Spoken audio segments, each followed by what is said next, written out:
Hello guys, welcome back to my channel. मैं हूं नकुल और आज हम स्टार्ट करने जा रहे हैं कैपेसिटर फाइनल लैब सीरीज में। तो अगर तुम इस चैनल पे नए हो तो मैं तुम्हें बता दूं यार कि इस सीरीज में हम पूरी जेई मेन की फिजिक्स कर रहे हैं फ्रॉम जीरो टू एडवांस। और इसके साथ साथ हम सारे पिछले 5 साल के पीवाईक्यू भी कर रहे हैं, ठीक है। तो इस सीरीज में क्या क्या मैं तुम्हें बता देता हूँ। तो इस सीरीज में यार in depth coverage of all JEE Main physics topic, important जितने भी टॉपिक्स हैं हम वो सारे कर रहे हैं और in the order of their weightage in JEE Main कर रहे हैं, ठीक है। अगर तुम एक जेई मेन 2025 एस्पिरेंट हो तो तुम्हारे लिए वन स्टॉप डेस्टिनेशन होने वाला है।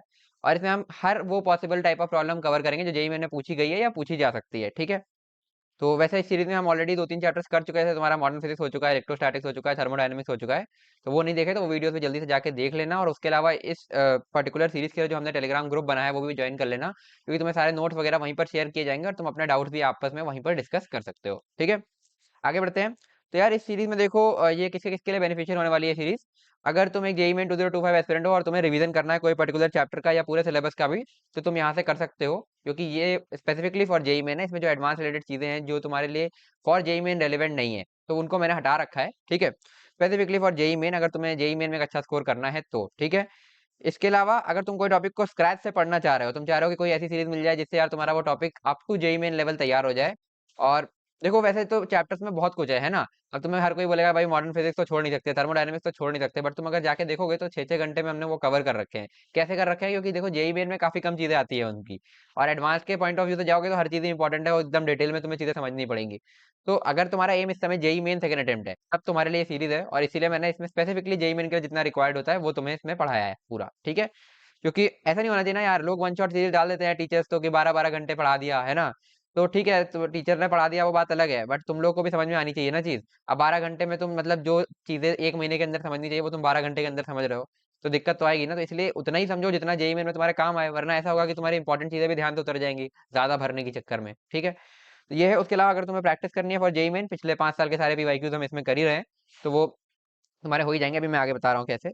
तो देखो इसमें हमने तुम्हें जैसे बताया कि all important topics in chapter in the order of their weightage, ठीक है। और मैं तुम्हें इसमें साथ साथ ये भी बताऊंगा कि पर्टिकुलर टॉपिक का कितना वेटेज है, और ये तुम देख चुके होगे अगर तुम पहले से वीडियोस देख रहे हो तो मॉडर्न फिजिक्स और थर्मोडायनेमिक्स और इलेक्ट्रोस्टैटिक्स में भी हमने ऐसे ही किया है, ठीक है। इसके अलावा हम 5 year last 5 year JEE main PYQs करेंगे 2020 से 24 तक के, सारे करेंगे। बिल्कुल, मतलब हर पॉसिबल टाइप ऑफ क्वेश्चन एक तो मैं तुम्हें क्लास में कराऊंगा ही, बाकी कुछ तुम्हें होमवर्क दूंगा। मतलब 50-60% हम क्लास में कवर करेंगे, बचे हुए 50-60% जो उसी से मतलब सिमिलर होंगे, हर पॉसिबल टाइप हम यहाँ कवर करेंगे। और कुछ तुम्हारी प्रैक्टिस के लिए होमवर्क देंगे, ठीक है। तो वो ओवरऑल तुम्हारे, अगर तुम साथ में प्रैक्टिस भी करोगे तो ये तुम्हारे 5 साल के पीवाईक्यू जेईई मेन के हो जाएंगे, जो कि मोर देन इनफ है फॉर जेईई मेन, ठीक है।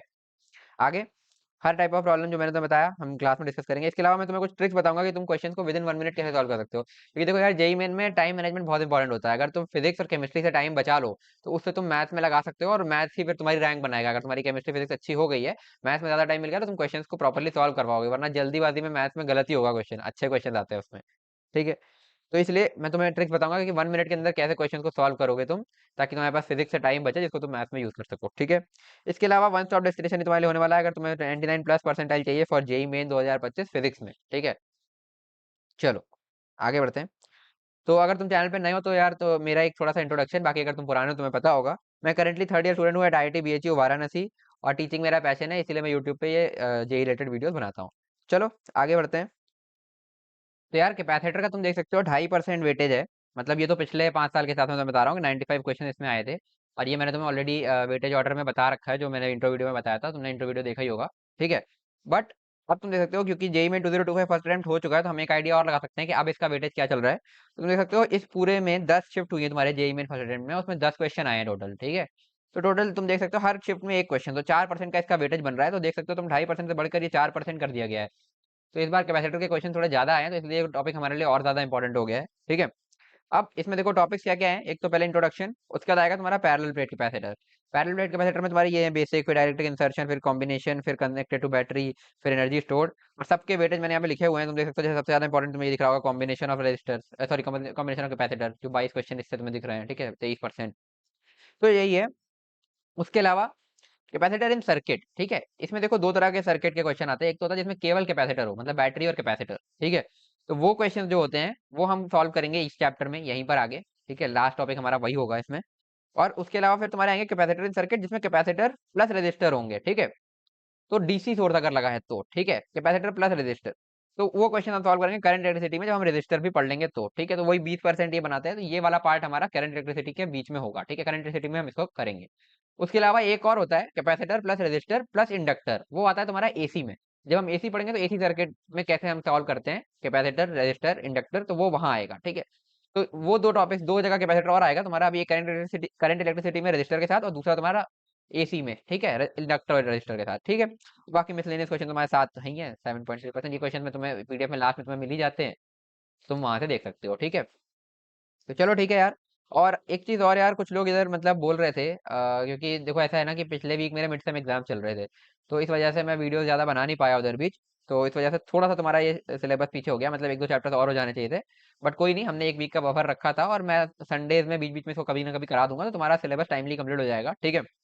उसके अलावा यार देखो, कई लोग ये बोल रहे हैं कि तुम भैया आप जो है ये 2026 वालों का कराए जा रहे हो और हमारा नहीं करा रहे हो, तो ऐसा है यार कि 2026 वालों की वीडियो मेरे पास प्री रिकॉर्डेड थे, तो इसलिए उनके हो गए, है ना। प्री रिकॉर्डेड वीडियो से बस मेरे को शेड्यूल करने थे, वो मैंने एग्जाम के पहले शेड्यूल कर दिए थे उनके, तो इसलिए हो गए, ठीक है। तुम्हारे प्री रिकॉर्डेड नहीं थे यार, क्योंकि इसमें काफी टाइम लगता है बनाने में, है ना। तो तुम्हारे मैं रेगुलरली साथ साथ करता हूँ, तो इसलिए मेरे पिछले बार पिछले वीक में एग्जाम थे, इसलिए नहीं हो पाए, तो मैंने थर्मोडायनेमिक्स का रीअपलोड किया था, क्योंकि थर्मोडायनेमिक्स बहुत लोगों का नहीं हुआ था जो 1.0 में नहीं थे, ठीक है। तो लेकिन अब तुम्हारे रेगुलर वीडियोस आएंगे मंडे से सैटरडे, रोज 3-3 घंटे के वीडियोस आएंगे, और तुम्हारा पूरा सिलेबस कंप्लीट हो जाएगा। अपडेटेड शेड्यूल मैं बहुत जल्दी तुम्हें शेयर कर दूंगा टेलीग्राम ग्रुप पे, तो उसको ज्वाइन कर लेना, अगर किया हुआ है तो बहुत जल्दी तुम्हें वहां पर मिल जाएगा अपडेटेड शेड्यूल, ठीक है। और टेंशन मतलब यार, तुम्हारा पूरा सिलेबस कराया जाएगा। देखो यार, मैं चाहूँ तो क्वालिटी पे कॉम्प्रोमाइज करके तेजी तेजी से करा सकता हूँ, ठीक है। बट वही है कि ढूंढने चलो तो फिर कुछ ना कुछ काम का मिल ही जाता है, अब जो है जैसे ये इसमें काफी रिसर्च लगती है, ठीक है। अब मैं चाहूँ तो सीधे तो मैं आऊँ इंट्रोडक्शन, ये तीनों चारों फॉर्मूले बताऊंगा, थोड़े बहुत क्वेश्चन कराऊंगा, मतलब 100 में से 10 क्वेश्चन, 10-12 क्वेश्चन करा दिए और खत्म फिर। ऐसे भी कर सकते हैं, बट वो करने का फायदा नहीं है ना। प्रॉपर करेंगे, जो भी टॉपिक करेंगे अच्छे से करेंगे, इसलिए थोड़ा सा टाइम ज्यादा लग जाता है, तो मेरे ख्याल से तुम्हें समझ में आनी चाहिए, ठीक है। बाकी मैं कोशिश करूंगा कि मंडे टू सैटरडे तुम्हारे डेली 3-3 घंटे के वीडियोस तो आए, ठीक है। तो ये है। तो ठीक है यार, बिना कोई टाइम वेस्ट किए शुरू करते हैं कैपेसिटर। तो यार सबसे पहले हम समझते हैं चैप्टर में कैपेसिटेंस क्या होता है, ठीक है। चलो, तो हेडिंग डाल सकते हो कैपेसिटेंस। कैपेसिटेंस, ठीक है। तो देखो यार, सपोज मेरे पास एक ये इस तरह की कुछ बॉडी है, ठीक है, ये कोई एक बॉडी है ना। ठीक, इनिशियली ये अनचार्ज है। अब मैं क्या करूंगा कि मुझे इस पर ला करके क्यू चार्ज रखना है, ठीक है। क्यू अमाउंट ऑफ चार्ज मुझे इस पर ला के रखना है, तो मैं इन्फिनिटी से कहीं से चार्ज लेकर के आ रहा हूँ इस तरीके से, और ले आकर के मुझे इस पर टोटल क्यू चार्ज रख देना है, ताकि ये क्यू से चार्ज हो जाए, है ना, इस तरीके से। तो क्या पूरा क्यू चार्ज एक साथ आएगा? नहीं, धीरे धीरे हम इसको चार्ज उठा उठा के लाएंगे, डी क्यू टाइप का चार्ज हम यहाँ से लेकर के आ रहे हैं, मतलब छोटे छोटे अमाउंट में चार्ज लेके आ रहे हैं और ले आकर के इस पर रख रहे हैं, ताकि ये टोटली क्यू चार्ज इस पर आ जाए।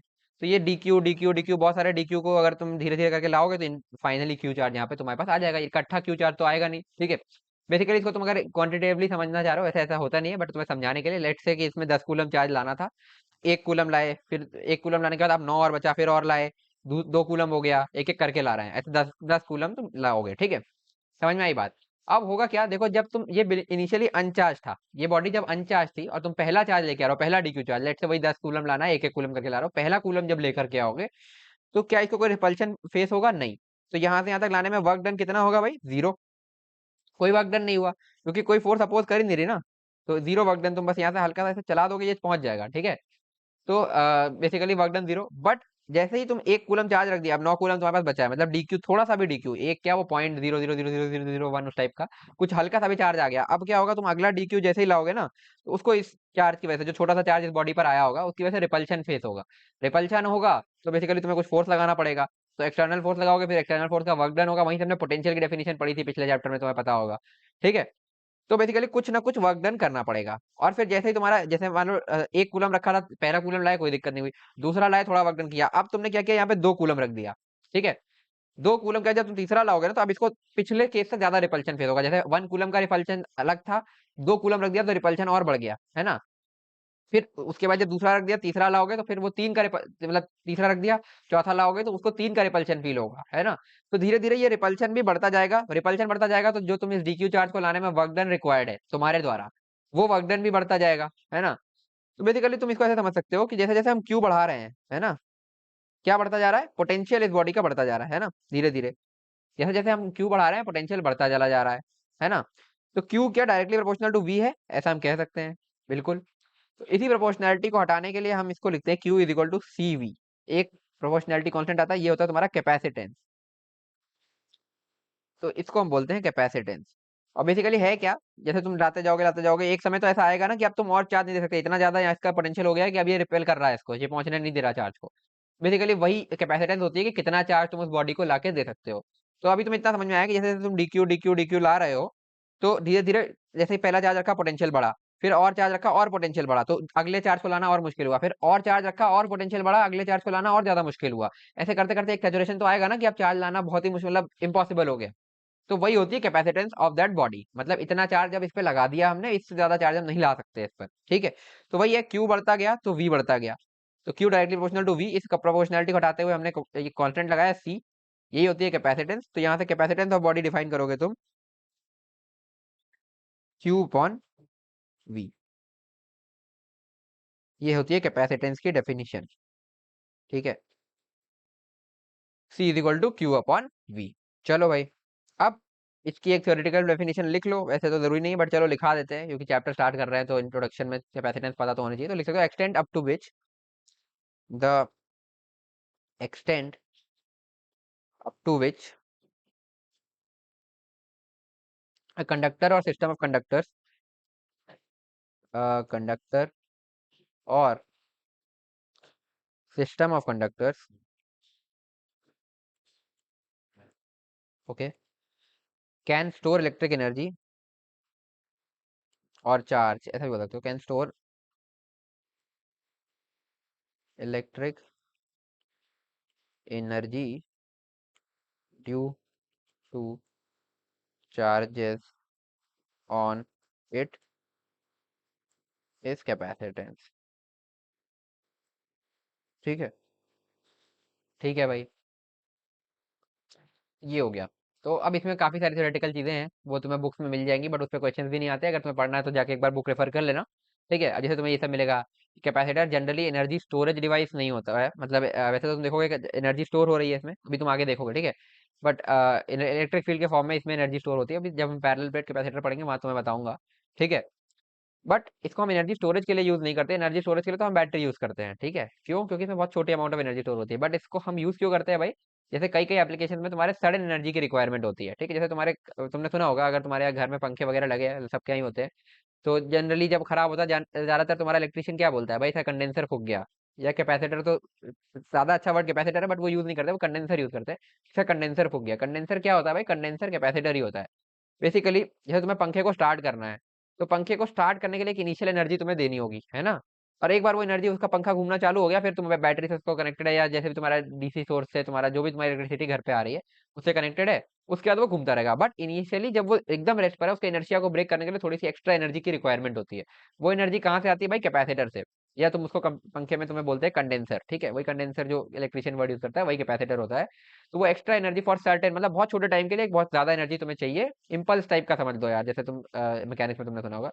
तो इम्पल्स टाइप की चीज है, वो चाहिए, उसी के लिए तुम्हारा कंडेंसर या कैपेसिटर लगाया जाता है। एक बार वो स्टार्ट हो गया, उसका काम खत्म हो गया, ठीक है, फिर जो है बैटरी से वो ऑपरेट होता रहेगा, बैटरी से या जो है जो भी तुम्हारी पावर सोर्स है उससे ऑपरेट वो होता रहेगा। बट सडन एनर्जी किसने प्रोवाइड की? कैपेसिटर ने। तो कैपेसिटर का काम बेसिकली यही होता है। इसलिए तुमने देखा होगा कंडेंसर फूक गया था तो पंखा स्टार्ट नहीं होता है, ठीक है। यही है। तो बहुत सारे इलेक्ट्रिकल एप्लीकेंसेस में तुम्हारे ये जरूरत इसकी होती है, ठीक है। बहुत सारे अप्लायंसेस में तुम्हारे कैपेसिटर की जरूरत होती है, एसी में होता है, तुम्हारे कार हेडलाइट्स वगैरह में भी होता है, ठीक है। तो ये होता है इसका काम बेसिकली। बाकी इसमें थ्योरेटिकल चीजें वो समझ लेना, उस पर हमें अभी ध्यान नहीं देना। अभी तुम्हें कैपेसिटेंस की डेफिनेशन समझ में आ गई, क्यू बाई वी, है ना। ये total charge on the body upon potential of the body, ठीक है। अब बात करते हैं capacitance of isolated spherical conductor, ठीक है, लाइन डाल सकते हो। Capacitance of isolated spherical conductor, ठीक है। कुछ नहीं है, बहुत आसान है। वही जैसे हमने बॉडी ली थी, मतलब एक स्फेरिकल बॉडी ले लो, ये स्फेरिकल बॉडी है। अब इस पर ये इनिशियली अनचार्ज है, बट मुझे इन्फिनिटी से ला करके इस पर क्यू चार्ज रखना है, वही डी क्यू करके लाऊंगा, और एक तरीके से फाइनली यहाँ पर क्यू चार्ज आ जाए। कितना चार्ज आ जाए भाई? क्यू चार्ज आ जाए। इसकी कैपेसिटेंस क्या होगी? सिंपली वही जो तुम्हारी डेफिनेशन होती है, क्या होती है डेफिनेशन भाई? Q by V. तो क्यू रखे रहने दो, तो वी कितना होगा? Potential due to isolated sphere की वजह से पोटेंशियल हमने क्या पढ़ा था भाई? सरफेस पर, जो कि तुम्हारा बाहर के पॉइंट पर और सरफेस पर होता है, Q upon 4 pi epsilon naught R होता है।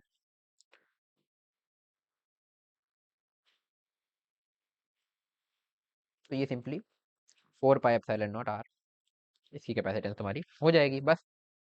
आर इसका रेडियस है। अब यूनिट ऑफ कैपेसिटेंस की बात कर लेते हैं। यूनिट ऑफ कैपेसिटेंस, तो हमने डिफाइन तो कर लिया कि कैसे लिखते हैं। तो कैपेसिटेंस तुम्हारी है क्यू बाई वी। क्यू की यूनिट एसआई क्या होती है भाई? कूलम होती है। चार्ज की यूनिट कूलम होती है। और पोटेंशियल की तुम्हारी वोल्ट होती है। तो 1 कूलम अपॉन 1 वोल्ट की अगर हम बात करें तो इसको हम लिखते हैं 1 फैरेड। तो कैपेसिटेंस की यूनिट होती है farad. 1 farad is equal to 1 coulomb upon 1 volt, ठीक है। तो ये होती है, बट जनरली क्या हम फैरेड यूज करते हैं? नहीं, क्योंकि कैपेसिटेंस इस तरीके से फैरेड में होती नहीं, बहुत छोटी होती है मैग्नीट्यूड में। तो हम जनरली 10⁻⁻⁶ फैरेड या माइक्रो फैरेड, ये हम जनरली यूज करते हैं। तो कैपेसिटेंस के लिए हम जनरली क्या यूज करते हैं? Microfarad. और 1 microfarad equal to 10⁻⁻⁶ farad, और फैरेड क्या होता है? 1 कूलम बाई 1 वोल्ट। तो कैपेसिटेंस हम जनरली माइक्रो फैरेड में लिखते हैं, ठीक है। तुम्हें क्वेश्चन में माइक्रो फैरेड में मिल जाएगी, तो माइक्रो फैरेड को अगर तुम्हें फैरेड में कन्वर्ट करना है तो इंटू 10⁻⁻⁶ से मल्टीप्लाई करना पड़ेगा। ये चीज तुम्हें ध्यान रखना पड़ेगा, ठीक है। इसलिए मैंने यहाँ पे इसको तुम्हें अलग से बता दिया, क्वेश्चन में तुम्हें यही देखने को मिलेगा। चलो आगे बढ़ते हैं बिना टाइम वेस्ट किए। अगला टॉपिक है तुम्हारा capacitance of system of conductors. जैसे अभी तो तुमने आइसोलेटेड स्फीयर का देख लिया, बट सिस्टम ऑफ कंडक्टर्स के लिए कैपेसिटेंस कैसे लिखेंगे, यहीं से तुम्हारा मेन कैपेसिटर चालू होता है, ठीक है। तो देखो, capacitance of system of conductors, ठीक है। लेट से तुम्हारे पास एक कंडक्टर है, ये है ना। इनिशियली ये चार्ज हो सकता है, अनचार्ज हो सकता है, कैसा हो सकता है? लेट से अनचार्ज है, ठीक है। एक कंडक्टर ये है, एक कंडक्टर और है जिसको तुम इस तरीके से इसके बगल में ला करके तुमने रख दिया, ठीक है। ये दोनों अनचार्ज कंडक्टर्स थे, ठीक है। अब तुमने क्या किया? पहली बात तो तुम्हें ये पता होगी कि जो है ये यहाँ पर आ जाएंगे तो ये अट्रैक्ट करेंगे। वो हमने इलेक्ट्रोस्टैटिक से बात की कि इसके इधर वाले सरफेस पर प्लस चार्ज आ जाएगा, इधर वाले सरफेस पर माइनस चार्ज आ जाएगा, है ना। तो वो तो ये है। अभी लेट से हमने इनको बगल बगल ला के रखा। अब हमने क्या किया? वैसे तो ये न्यूट्रली होते हैं ना, ठीक है। लेट से न्यूट्रल थे, बट अब हमने क्या किया, यहाँ से इस कंडक्टर से उठा के कुछ क्यू चार्ज इस पर रख दिया। तो कैपेसिटर ऐसे ही बनाया जाता है, दो कंडक्टर्स को पास में लाए और एक से उठा के क्यू चार्ज दूसरे पर रख दिया, ठीक है। जब तुम ऐसा करोगे तो इस पर अब नेट चार्ज हो जाएगा प्लस क्यू, और इस बॉडी पर नेट चार्ज हो जाएगा माइनस क्यू, ठीक है ना। इस प्लस क्यू और माइनस क्यू की वजह से यहाँ से लेके इस तरीके से इलेक्ट्रिक फील्ड लाइंस इनके बीच में आ जाएंगी, ठीक है। इस तरीके से, जो कि यहाँ से ओरिजिनेट होंगी और यहाँ पे एंड होंगी, ठीक है। तो इस तरीके से इलेक्ट्रिक फील्ड लाइन इनके बीच में आ जाएंगे। हुआ क्या, दो कंडक्टर को लाए, एक से उठा के क्यू चार्ज दूसरे को दिया, तो जिसको दिया उस पर प्लस क्यू चार्ज हो गया, जिससे उठाया उस पर माइनस क्यू चार्ज हो गया, ठीक है। और इसकी वजह से यहाँ पे प्लस क्यू माइनस क्यू के बीच में यहाँ पे इलेक्ट्रिक फील्ड एक जनरेट हो गई, ठीक है। अब लेट से जब ये प्लस क्यू रखा, तो इस पर्टिकुलर कंडक्टर का तुम्हारा पोटेंशियल हो गया plus V, sorry V plus ऐसा बोल देता हूँ, ठीक है। और इसका तुम्हारा पोटेंशियल हो गया वी माइनस, ठीक है। अब वो कितना है अभी हम उसकी बात आगे करेंगे, ठीक है। ये हो गया। अब अगर मैं इस पूरे सिस्टम की कैपेसिटेंस लिखना चाहूँ तो कैपेसिटेंस का फॉर्मूला क्या होता है भाई? Q by delta we. तो क्यू कितना होगा? देखो ये दोनों पे जो बना है, क्योंकि इक्वल चार्जेस ही बनते हैं, तो क्यू चार्ज बना है तो क्यू हो जाएगा upon V plus minus V minus, ठीक है। मतलब इन दोनों के बीच का पोटेंशियल डिफरेंस। अब ये वी प्लस वी माइनस कैसे निकालें, इसी में सारा खेल है, ठीक है। तो delta V is equal to V plus minus V minus, ये कैसे निकालें? Integration of E bar dot D R bar negative, ये minus E bar dot D R bar, ये पोटेंशियल की डेफिनेशन होती है। तो अगर मुझे किसी तरीके से ये इलेक्ट्रिक फील्ड पता हो इनके बीच का, अभी इस बॉडी का तो नहीं बता सकते, रेगुलर बॉडी है, बट अगर कुछ ऐसी बॉडी तो जैसे अपने को शीट के बीच का पता होता है, अगर मुझे कुछ करके ये इलेक्ट्रिक फील्ड पता होता, तो integration of E bar dot D R बार करता, और ये थिकनेस ये भी यूनिफॉर्म होती, ये तो जैसे यूनिफॉर्म नॉन यूनिफॉर्म सर्फेसेस हैं, बट ये कुछ यूनिफॉर्म होती, ठीक है। तो हम E bar dot D R bar करके पोटेंशियल डिफरेंस निकाल लेते, क्यू चार्ज अपने को पता है, ये क्यू बाई डेल्टा भी करते अपने को कैपेसिटेंस मिल जाती, ठीक है। इस बॉडी का तो नहीं निकाल सकते, बट कुछ बॉडीज का हम निकाल सकते हैं जो हम आगे निकालेंगे भी इसमें, ठीक है। तो इस तरीके से तुम डेल्टा भी लिख सकते हो और फिर तुम यहाँ से कैपेसिटेंस डिफाइन कर सकते हो, ठीक है। तो इस तरीके से कैपेसिटर डिजाइन होता है जनरली, जो हम प्रैक्टिकल कैपेसिटर्स देख रहे होते हैं, क्योंकि इन्फिनिटी से चार्ज तो ला नहीं सकते प्रैक्टिकल कैपेसिटर में, तो इसी तरीके से डिजाइन होता है कि दो कंडक्टर्स को बहुत पास ला के रखना है। अच्छा एक चीज और, ठीक है। Delta V equal to minus E bar dot D R bar. तो कैपेसिटेंस क्या बनेगा भाई तुम्हारा? Q upon minus integration E bar dot D R bar, ठीक है। तो मेरे को एक चीज बताओ कि अगर मैं इनको जितना पास लाता जाऊंगा, जितना पास लाता जाऊंगा ये dr उतना कम होता जाएगा। ठीक है, dr क्या है, ये डिफरेंस, ये dr, या जब इसको इंटीग्रेट करोगे डेल्टा आर टाइप का बनेगा। तो ये बेसिकली ये डिस्टेंस है इन दोनों के बीच में, सेपरेशन, है ना।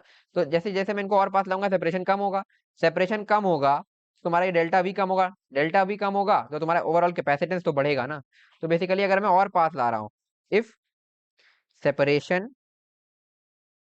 इज डिक्रीज्ड, है ना, ठीक है, तो होता क्या है, डी आर तुम्हारा डिक्रीज करता है, विच इम्प्लाइज, तो वी तुम्हारा इंक्रीज करेगा, पोटेंशियल इंक्रीज करेगा, क्योंकि वो देखो ये देख रहे हो न्यूमेरिकली ना। ठीक है, तो ये इंक्रीज करेगा जैसे ये माइनस तो इसलिए होता है क्योंकि तुम्हें पता ही होगा, इलेक्ट्रोस्टैटिक्स में बात कर चुके हैं कि हाई पोटेंशियल से लो पोटेंशियल की तरफ तुम्हारा इलेक्ट्रिक फील्ड होता है, इसलिए ये माइनस लगा है। ठीक है, तो ये हो गया, पोटेंशियल बढ़ेगा, पोटेंशियल डिफरेंस बढ़ेगा, तो तुम्हारा कैपेसिटेंस जो है, सॉरी, पोटेंशियल डिफरेंस तो घटेगा ना, क्योंकि ये E bar dot D R bar है, तो डी आर डिस्टेंस कम हुआ तो पोटेंशियल डिफरेंस कम हुआ, पोटेंशियल डिफरेंस कम हुआ तो कैपेसिटेंस तुम्हारा बढ़ गया। तो जितना पास लाते जाओगे इन बॉडीज को उतना कैपेसिटेंस बढ़ता जाएगा। और इसी तरीके से कैपेसिटर डिजाइन किए जाते हैं, तुम्हारे जितने फोन वगैरह में डिफरेंट कैपेसिटर्स लगे होते हैं, तो वो सारे कैपेसिटर ऐसे ही बनाए गए हैं भाई, कि ऐसे मटेरियल ढूंढो जिनमें जिनको तुम बहुत ज्यादा पास रख सको और अच्छी खासी इलेक्ट्रिक फील्ड तुम्हें मिलती रहे। और ज्यादातर मैं तो सेरामिक से बीटेक कर रहा हूँ, तो हमारे तो इसमें पूरा यही है, मतलब जहाँ पे हम ये कैपेसिटर वगैरह पर काफ़ी रिसर्च वगैरह इस पर होती रहती है, कि कैसे हम और अच्छे एफिशिएंसी का कैपेसिटर बना सकते हैं। ठीक है, तो यही है, तो उसमें भी हम नहीं जा रहे। बाकी तुम्हें समझ में आना चाहिए कि डीआर है ना, डीआर को जितना कम करोगे उतना ज़्यादा पोटेंशियल कम होगा, पोटेंशियल कम होगा तुम्हारा कैपेसिटेंस उतना ही ज़्यादा बढ़ेगा। ठीक है, तो इसी तरीके से हम डिज़ाइन करते हैं डिफरेंट टाइप ऑफ कैपेसिटर। ठीक है, अब डिफरेंट टाइप ऑफ कैपेसिटर जो हम डिज़ाइन करते हैं उसमें एक होता है स्फेरिकल कैपेसिटर, है ना, मैं तुम्हें आइडिया दे देता हूँ, है ना। स्फेरिकल कैपेसिटर कैसा होता है भाई, है ना, इस तरीके से एक शेल लिया, उसके अंदर एक और शेल लिया, ऐसे दो शेल हो गए, ठीक है, कॉन्सेंट्रिक शेल। अब तुमने क्या किया, यहाँ से इसके अंदर वाली सरफेस से उठा के इसके बाहर वाली सरफेस को क्यू चार्ज दिया, तो ये सरफेस प्लस क्यू चार्ज की हो गई, ये सरफेस माइनस क्यू चार्ज की हो गई।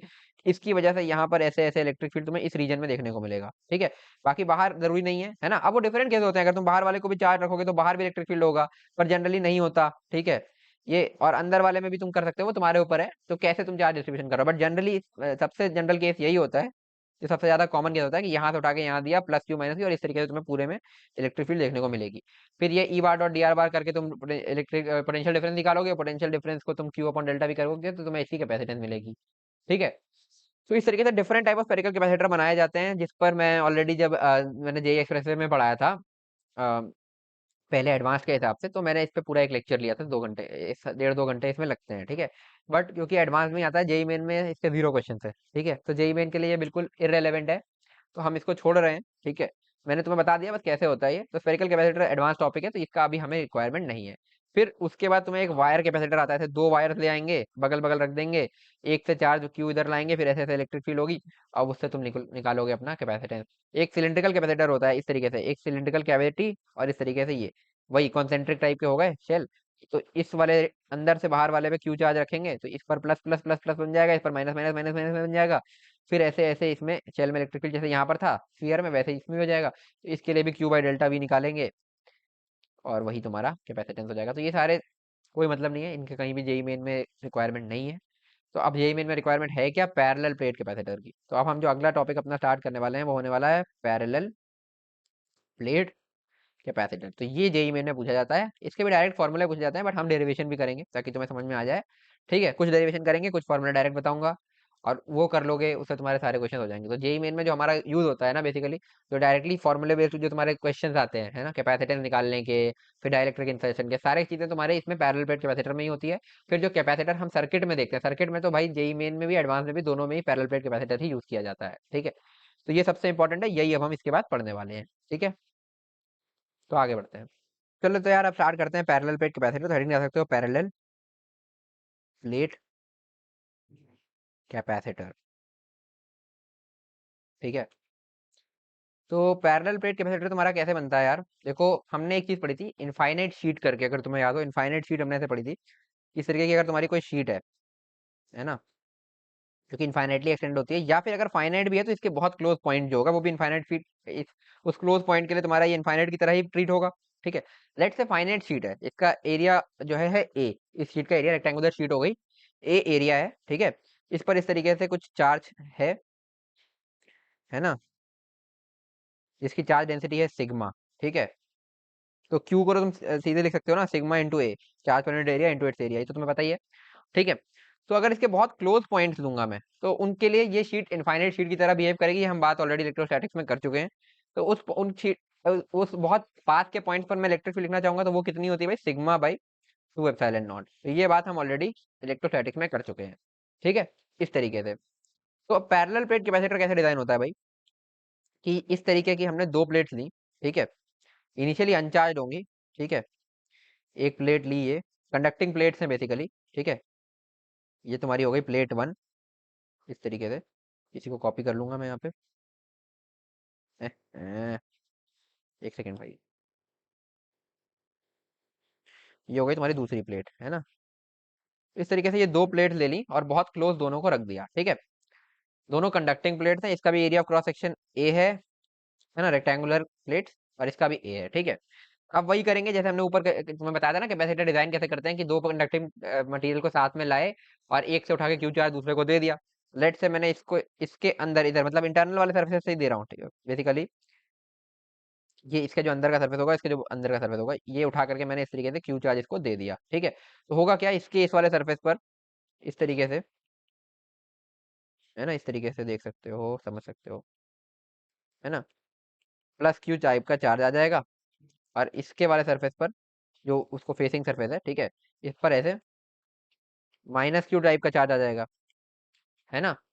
ठीक है, और अब इस वजह से होगा क्या, ठीक है, plus Q minus Q type के चार्जेस आ गए, इनके बीच में इलेक्ट्रिक फील्ड आएगी। इलेक्ट्रिक फील्ड की वजह से तुम्हारा पोटेंशियल डिफरेंस आएगा, और वही potential difference Q by delta भी करोगे, तुम्हें कैपेसिटेंस मिल जाएगी। ठीक है, और ये सेपरेशन मैंने बोला नहीं, बहुत छोटा सेपरेशन होता है। ठीक है, इस सेपरेशन को लेट से मैंने बोल दिया कुछ डी टाइप का। ठीक है, तो अब इस फिगर को मैं ऐसे, जैसे अभी तो मैंने ये इस तरीके से बनाया, अब इसको ऐसे बना रहा हूँ सामने से, मतलब सामने से तुम्हें दिखेगा तो ये लाइन जैसी दिखेगी ना। अभी इसी फिगर को मैं नीचे बना रहा हूँ, देखना, इस तरीके से, है ना। बेसिकली है तो प्लेट, बट ऐसे देखोगे तो लाइन दिख रही है ना, तो वही है। तो देखो,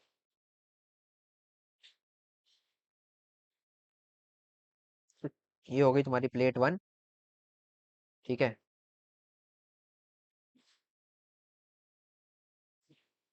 ये हो गई तुम्हारी प्लेट 2। ठीक है, तो अब इसके इधर अंदर वाले सरफेस पर हमने बोला था प्लस क्यू चार्ज है, जो ऊपर हमने बनाया था,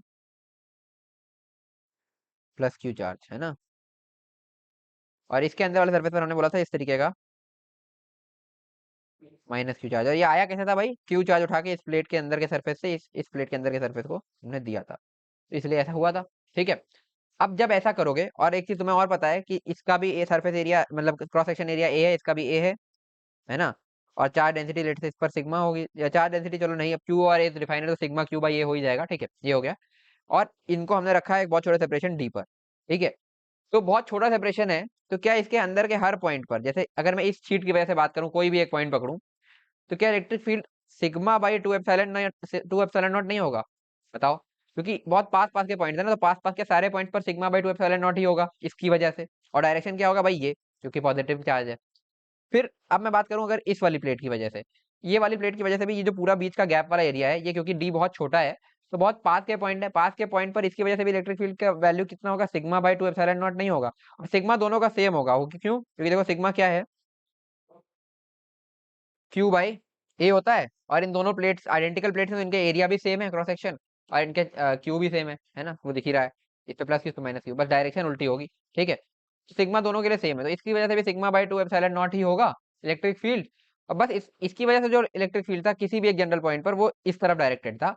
और ये क्योंकि माइनस चार्ज है, तो इसकी वजह से भी इसी तरफ डायरेक्टेड होगा। क्योंकि पॉजिटिव होता तो इधर होता, बट ये नेगेटिव चार्ज है, तो इसकी तरफ, यानी कि इधर ही डायरेक्टेड होगा। तो कोई भी एक जनरल पॉइंट अगर मैं पकड़ूं, लेट से कोई एक गैप में पॉइंट पकड़ता हूँ, पॉइंट पी टाइप का, इसकी वजह से अगर इलेक्ट्रिक फील्ड लिखूंगा, तो वो आएगा तुम्हारा सिग्मा बाई 2 एप्सिलॉन नॉट। ठीक है, और इसकी वजह से अगर इलेक्ट्रिक फील्ड लिखूंगा इसी पॉइंट पर, तो वो भी आएगा सिग्मा बाई 2 एप्सिलॉन नॉट। तो किसी भी जनरल पॉइंट पर अगर अब मैं इलेक्ट्रिक फील्ड लिखता हूँ ईपी टाइप का, तो वो सिंपली हो जाएगा sigma by 2 epsilon not plus sigma by 2 epsilon naught, यानी कि सिग्मा बाई एप्सिलॉन नॉट। समझ में आया यार, है ना। आई थिंक यहाँ तक कोई डाउट नहीं होगा। ठीक है, ये लिख लिया। अब हमें इसका कैपेसिटेंस डिफाइन करना है भाई, तो वो क्या होता है, क्यू बाई डेल्टा वी। तो क्यू अपने पास ऑलरेडी है ना। डेल्टा वी की बात है, डेल्टा वी के हमने तुम्हें क्या बताया था, क्या करेंगे, minus integration E bar dot D R बार करेंगे, तो ये तुम्हें मिलेगा V1 माइनस V2 टाइप का। ठीक है, चलो भाई, सॉरी, V2 - V1 टाइप का, ठीक है, क्योंकि 1 से 2 जा रहा है ना। तो चलो करते हैं। dv is equal to minus integration E bar, sorry एक minute, dv equal to minus E bar dot D R bar होता है, ठीक है। दोनों साइड इंटीग्रेट करोगे, है ना। तो हम बेसिकली जा रहे हैं यहाँ से यहाँ तक, ए से बी तक, है ना। इस शीट को मैंने ए बोल दिया, इस शीट को मैंने बी शीट बोल दिया। तो हम ए से बी जा रहे हैं। तो इसका पोटेंशियल एट से V1 होगा, इसका होगा V2।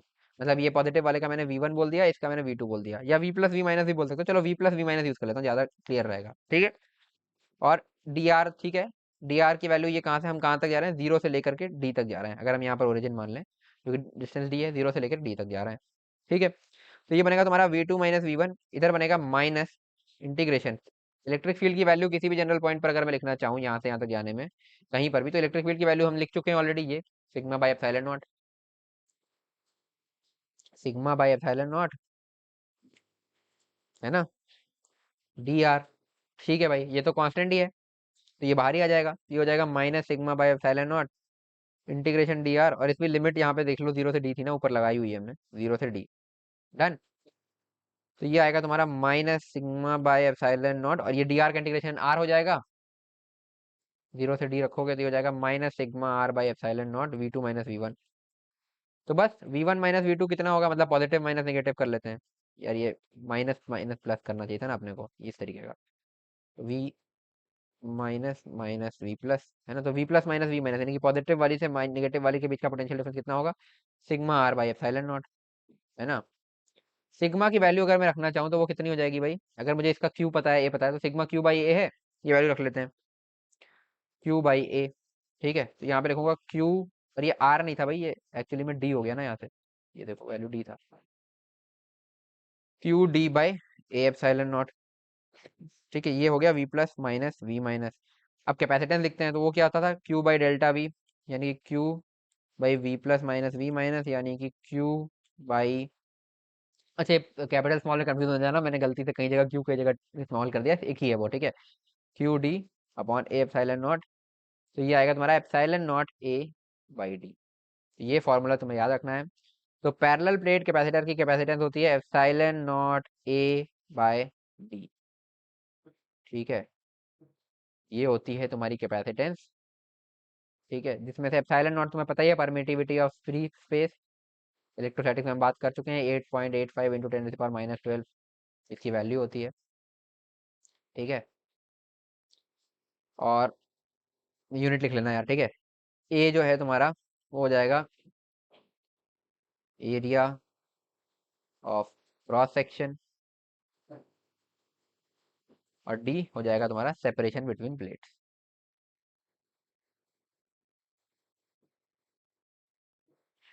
तो अगर तुम्हारे पास एक पैरेलल प्लेट कैपेसिटर है बेसिकली इस टाइप का, plate area A, this separation is D, और ये एयर में रखा है, तो कैपेसिटेंस हो जाएगी epsilon naught A by D, ठीक है। एयर में नहीं होगा तो उसकी बात हम आगे अभी करेंगे, डाइलेक्ट्रिक इंसर्शन की जहाँ हम बात करेंगे, ठीक है। चलो, तो ये हो गया बेसिक कैपेसिटेंस का फॉर्मूला, इस पर डायरेक्ट क्वेश्चंस भी आते हैं, ठीक है। तो यही है तुम्हारा, ठीक है। अब एक चीज और है यार, कभी कभी जेई में पूछ लेता है ना, अगर ये इस तरीके का है, ठीक है। लेट से अभी तो हम जो कैपेसिटर डिजाइन कर रहे थे, इनिशियली कोई चार्ज नहीं था उस पर, ठीक है। बट लेट से हम दो चार्ज प्लेट्स को एक पास ला के रखते हैं, ठीक है। मतलब एक प्लेट है ये, इस पर इनिशियली प्लस Q1 चार्ज था, ठीक है। और एक प्लेट है ये, जिस पे initially minus Q, sorry plus Q2 charge था। और अब हम इन दोनों को पास मिला के इनसे कैपेसिटर बना रहे हैं। तो इसमें सीधे सीधे तुम रिजल्ट याद कर लो, वो गॉस लॉ से आता है, उसका डेरिवेशन मैंने ऑलरेडी पहले कराया था, बट आधे घंटे लग जाएंगे, कोई मतलब नहीं है, क्वेश्चन भी शायद एक दो बार ही आया है, नहीं भी याद रखोगे तो भी कोई दिक्कत नहीं है। बट अगर याद रखना चाहते हो तो इसके अगर इस तरीके की दो प्लेट्स हम पास मिला के रखेंगे और इनसे पैरेलल प्लेट कैपेसिटर बनाएंगे, अंदर वाले सरफेस पर जिससे कैपेसिटेंस होती है, इस पर आएगा Q1 तुम्हारा Q1 minus Q2 upon two, और बाहर वाले सरफेस पर आएगा Q1 plus Q2 upon two, ठीक है। इस पर भी आएगा Q1 plus Q2 upon two, और इस पर आएगा minus Q1 minus Q2 upon two. Basically जो Q टाइप का चार्ज होता था उसकी जगह Q1 minus Q2 upon two type का चार्ज हो जाएगा, जब ये Q1 और ये Q2 है, ठीक है। और उसी का माइनस इधर होगा, तो वही सेम इक्वल एंड ऑपोजिट, है ना, ठीक है। तो इसकी कैपेसिटेंस तुम लिख ही लोगे, कैपेसिटेंस लिखनी हो तो कैसे लिखोगे भाई, क्यू बाई डेल्टा वी, है ना। और या फिर epsilon naught A by D भी लिख सकते हो ना, वैसे भी लिख सकते हो, ठीक है। बेसिकली सी तुम्हारा होता है क्यू वी टाइप का, क्यू बाई वी टाइप का। तो क्यू तुम सॉरी ये हो जाएगा सिंपली तुम्हारा Q1 माइनस Q2/2 भी टाइप का, ठीक है। तो Q ये हो गया तुम्हारा। तो इस तरीके की अगर दो प्लेट्स हैं जिन पर एक पहले से Q1 Q2 चार्ज है, तो उनको अगर तुम पास में लाके पैरेलल प्लेट कैपेसिटर बनाते हो, तो उनकी इंटरनल प्लेट जिनकी वजह से चार्ज होता है, जिनकी वजह से कैपेसिटेंस होता है, वो होगा Q1 माइनस Q2/2 और प्लस माइनस के फॉर्म में, ठीक है। एक प्लस इधर माइनस इधर, ठीक। मतलब जो ज्यादा होगा उसकी तरफ प्लस चार्ज होगा। अगर देखो खुद ही ये Q1 ज्यादा ही है तो ये पॉजिटिव होगा, ये नेगेटिव चार्ज होगा। अगर Q1 कम है और Q2 ज्यादा है तो ये वैल्यू नेगेटिव, तो ये वाला पूरा चार्ज नेगेटिव हो जाएगा और ये वाला पूरा चार्ज पॉजिटिव हो जाएगा, और इलेक्ट्रिक फील्ड ऐसे ऐसे होगी, बस यही है। ज्यादा से कम की तरफ जाएगा। और बाहर पे दोनों, बाहर वाली प्लेट पे दोनों पे सेम ही होगा, इस पर Q1 प्लस Q2/2, इस पर Q1 प्लस Q2/2, ठीक है। तो बेसिकली बाहर भी अब चार्ज है तो बाहर भी ऐसे ऐसे इलेक्ट्रिक फील्ड होगा इस कैपेसिटर में। तो ये आइडियल कैपेसिटर नहीं, आइडियल कैपेसिटर हम ऐसा बनाते हैं कि बाहर के सर्फेस में चार्ज ना हो और केवल अंदर इलेक्ट्रिक फील्ड हो, ताकि मैक्सिमम एफिशिएंसी निकल सके और ज्यादा से ज्यादा एनर्जी यहीं स्टोर हो, ठीक है। तो आइडियल कैपेसिटर ऐसा नहीं बनता, आइडियल कैपेसिटर अनचार्ज प्लेट्स में चार्ज करने से होता है, ठीक है। चलो, ये था, ठीक है। अब energy stored in a capacitor, ठीक है, ये भी पढ़ लो साथ साथ। Energy stored in a parallel plate capacitor. तो अगर एक पैरेलल प्लेट कैपेसिटर है तो उसके अंदर एनर्जी स्टोर्ड होगी, पहली बात क्यों होगी तुम्हें समझ में आना चाहिए, और फिर कितनी होगी उसकी बात करते हैं, ठीक है। तो इस तरीके से तुम्हारा पैरेलल प्लेट कैपेसिटर है, ठीक है, ओके।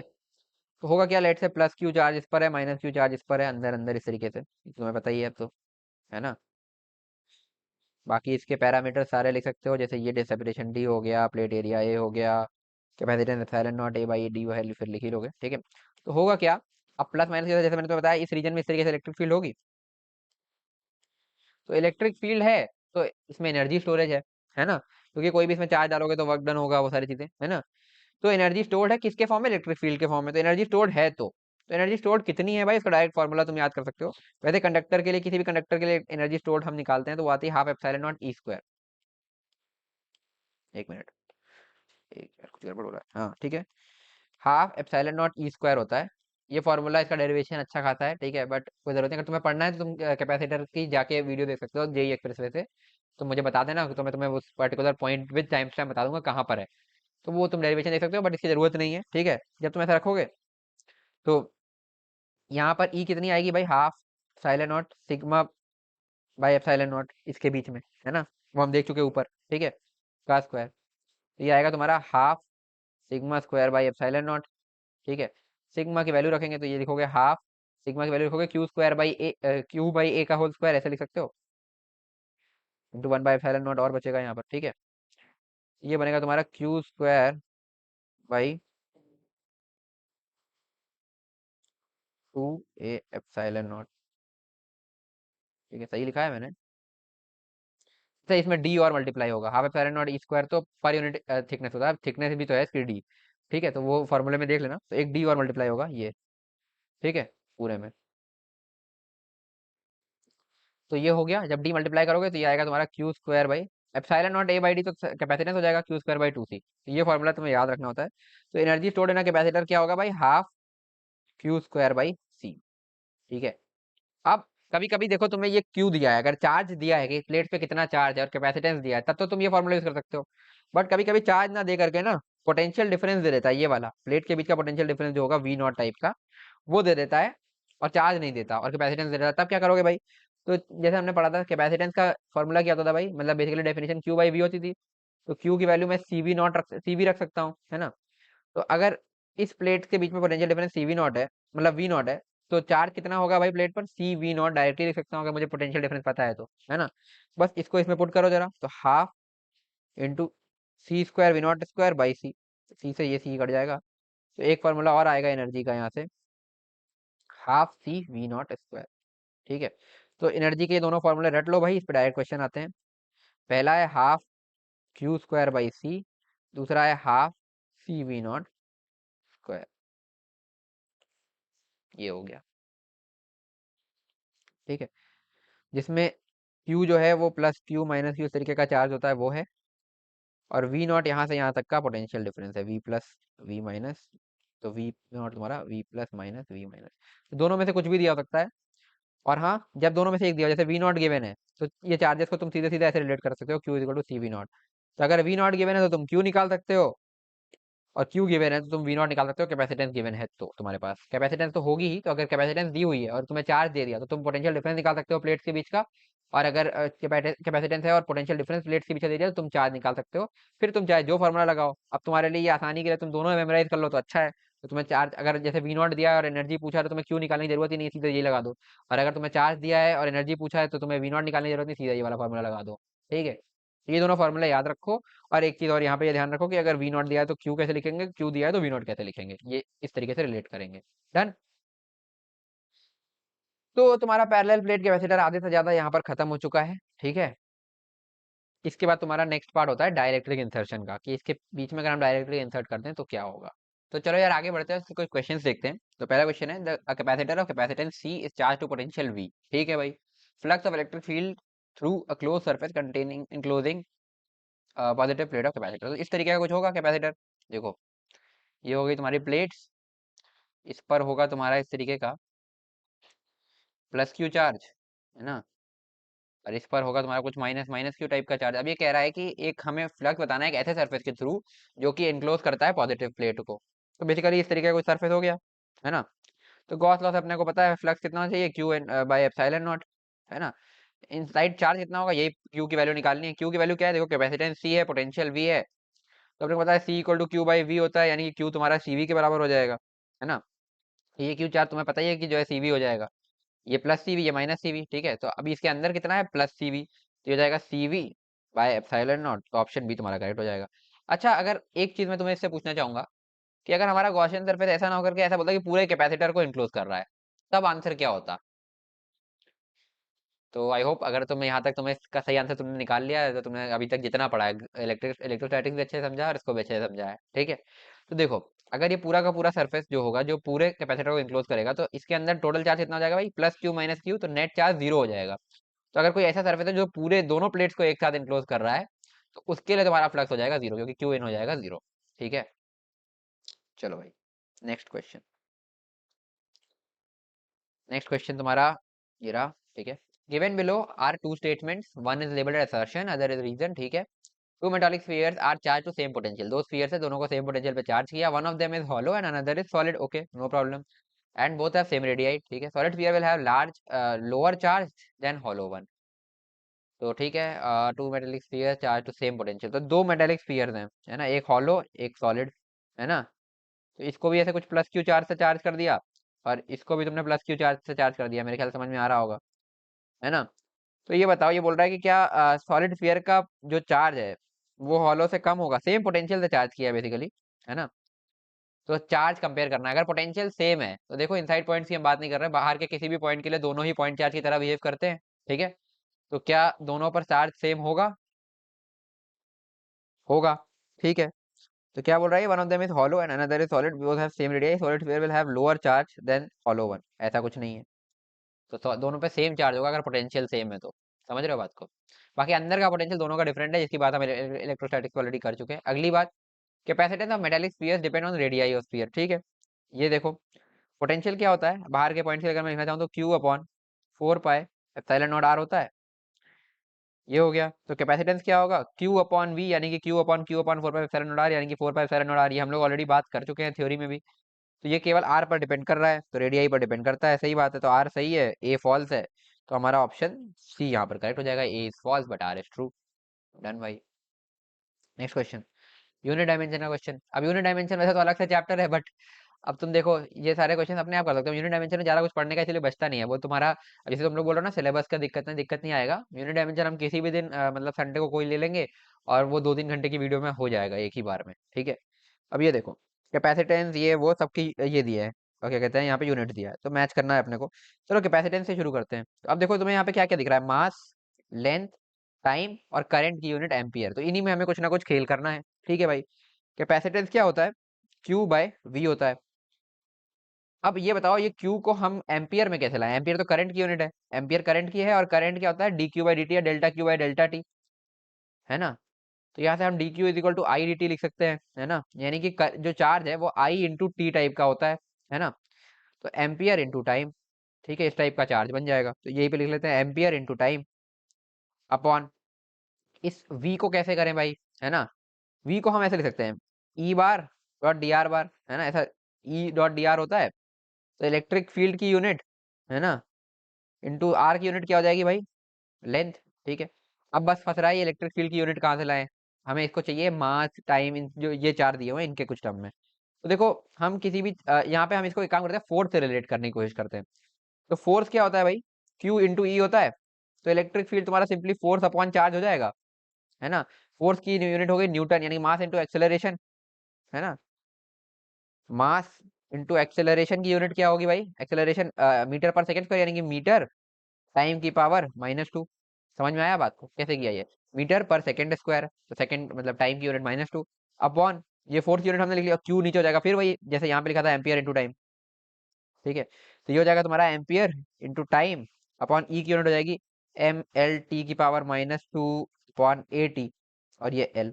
इसको पूरे को सिंप्लीफाई करोगे तो तुम्हें मिल जाएगा ये a स्क्वायर टी की पावर 4 m की पावर -1 l स्क्वायर। किससे मैच कर रहा है ये?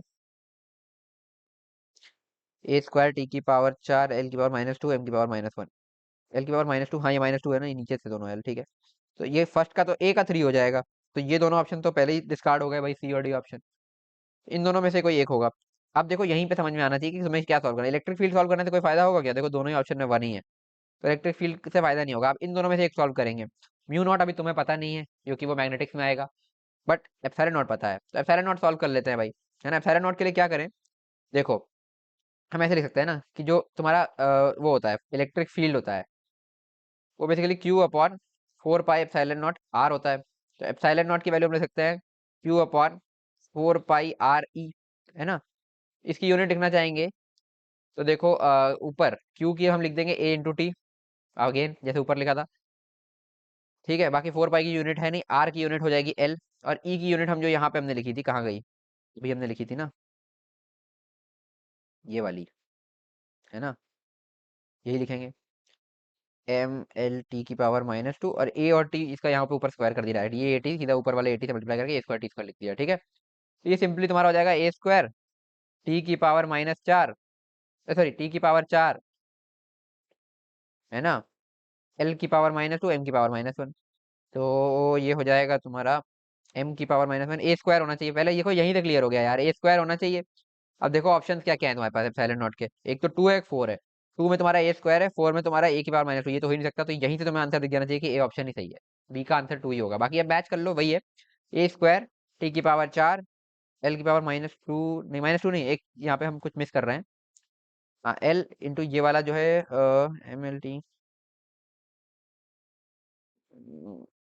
कुछ मिस कर रहे हैं क्या? यहाँ से एल लिया है, और इलेक्ट्रिक फील्ड में एक एल और आएगा, एल इसकी एल की पावर -2, -3 आना चाहिए, कुछ गड़बड़ कर रहे हैं, रुको देखें।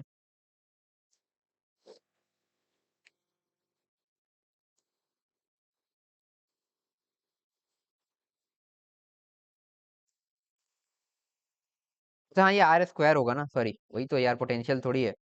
आर स्क्वायर होगा तो ये एल स्क्वायर हो जाएगा, तो ये अल्टीमेटली एल की पावर -3 बनेगा, ठीक है। वो थोड़ा सा आर और आर स्क्वायर का गड़बड़ हो गया था, ठीक है, कोई नहीं।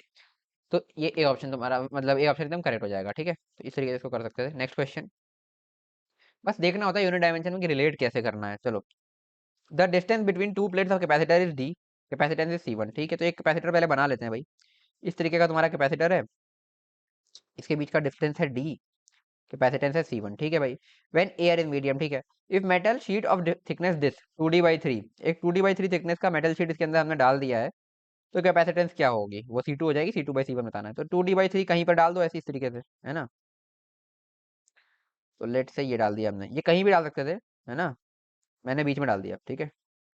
और इसकी थिकनेस कितनी है भाई? ये वाली गिवन है ना, एक मिनट, ये वाली थिकनेस 2d/3 गिवन है, और ये मेटल शीट है।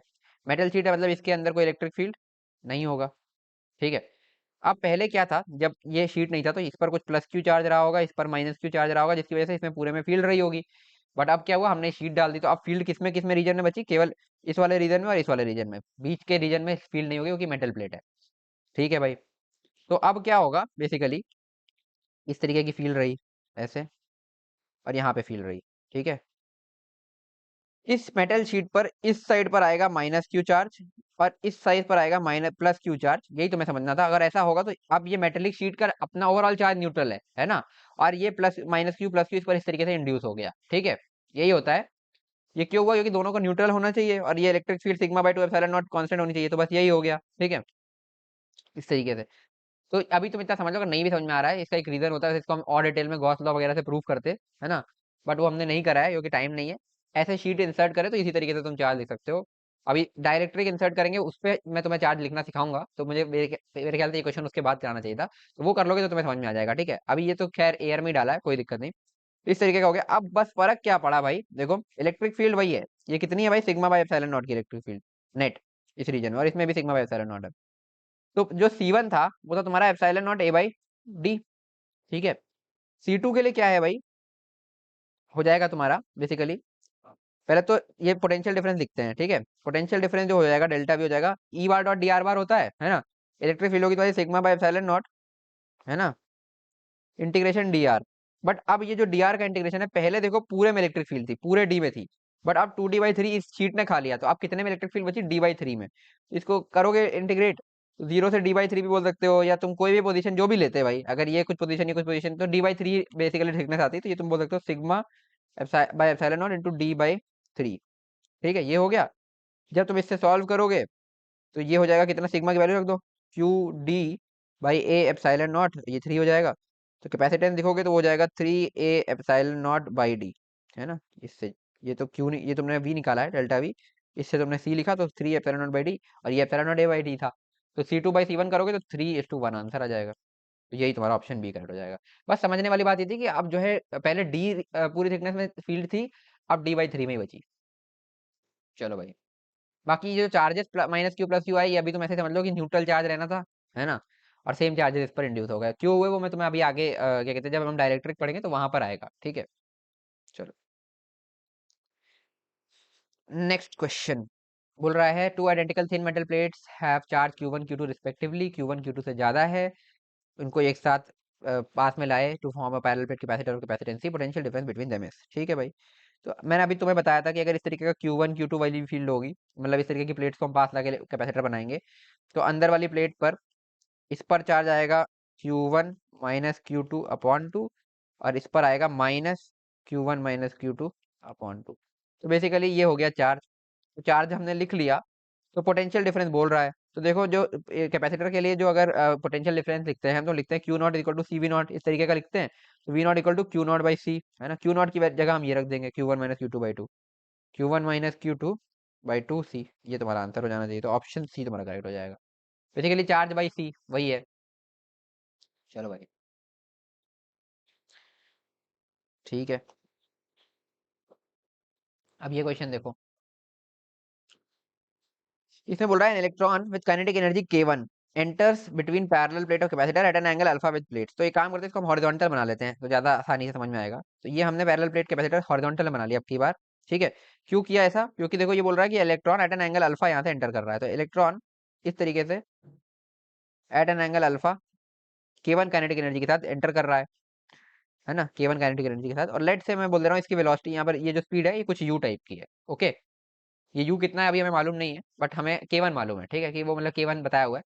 फिर क्या करता है, ये अंदर आएगा, तो अब देखो इसकी वेलोसिटी के दो कंपोनेंट आएंगे, है ना, कंपोनेंट कर दूं क्या यहीं पे, ये आएगा तुम्हारा u cos अल्फा, और ये आएगा तुम्हारा u sin अल्फा। डन। ठीक है भाई। अब होगा क्या, कि क्योंकि ये पैरेलल प्लेट कैपेसिटर है, तो इसमें इलेक्ट्रिक फील्ड की डायरेक्शन अगर मैं लिखना चाहूँ तो इस तरीके से होगी इलेक्ट्रिक फील्ड की डायरेक्शन।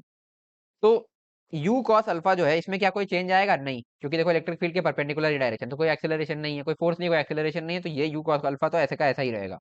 ठीक है, बट ये चेंज होगा, मतलब अगर मैं इस डायरेक्शन को y बोल देता हूँ, तो y डायरेक्शन में क्योंकि वेलोसिटी ये है और एक एक्सेलरेशन आएगा इसकी वजह से, तो ये कुछ ना कुछ चेंज होगी।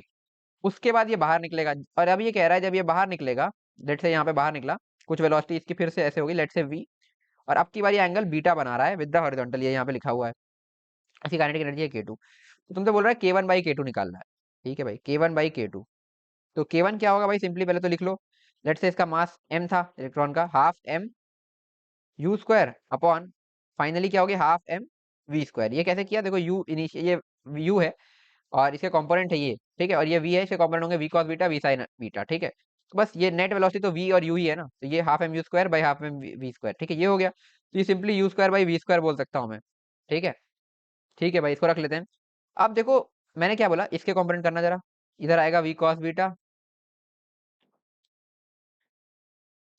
और ये होगा v sin बीटा। तुम्हें देखो y में सॉल्व करने की जरूरत ही नहीं पड़ेगी, क्यों, क्योंकि देखो मैंने क्या बताया अभी तुम्हें कि इलेक्ट्रिक फील्ड y डायरेक्शन में है, तो x डायरेक्शन वाली स्पीड में कोई चेंज नहीं होगा, तो मतलब जो u cos अल्फा है वही v cos बीटा के बराबर है।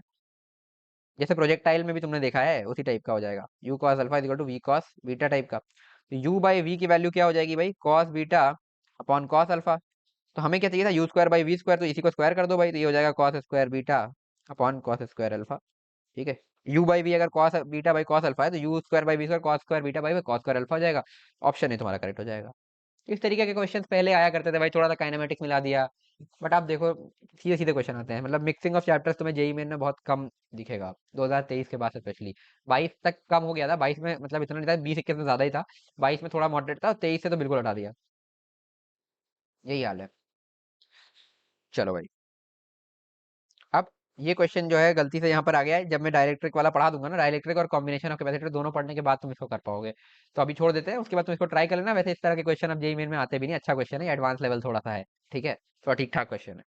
तो जेई मेन में अब ऐसे क्वेश्चन आते भी नहीं, बाकी ये तुम तब कर पाओगे जब डायरेक्ट्रिक और कॉम्बिनेशन हम दोनों पढ़ लेंगे उसके बाद। चलो, और ये क्वेश्चन भी ऐसा ही है, इसमें मैथ्स का एक सीरीज का कॉन्सेप्ट लगेगा, लॉग की लॉगरिथमिक सीरीज लगेगी, इस तरह के क्वेश्चन भी अब नहीं आते, तो इसको तो तुम छोड़ देना, ठीक है, कोई जरूरत नहीं, बाकी मैंने पीडीएफ में डाल दिया क्योंकि 2020 में आया था। चलो, तो अब आगे बढ़ते हैं। तो यार अब आगे बढ़ते हैं और बात करते हैं कि कैपेसिटर को अगर हम बैटरी से कनेक्ट करेंगे तो अब क्या होगा। ठीक है, तो सबसे अब तुम हेडिंग डाल सकते हो, capacitor connected to battery, capacitor connected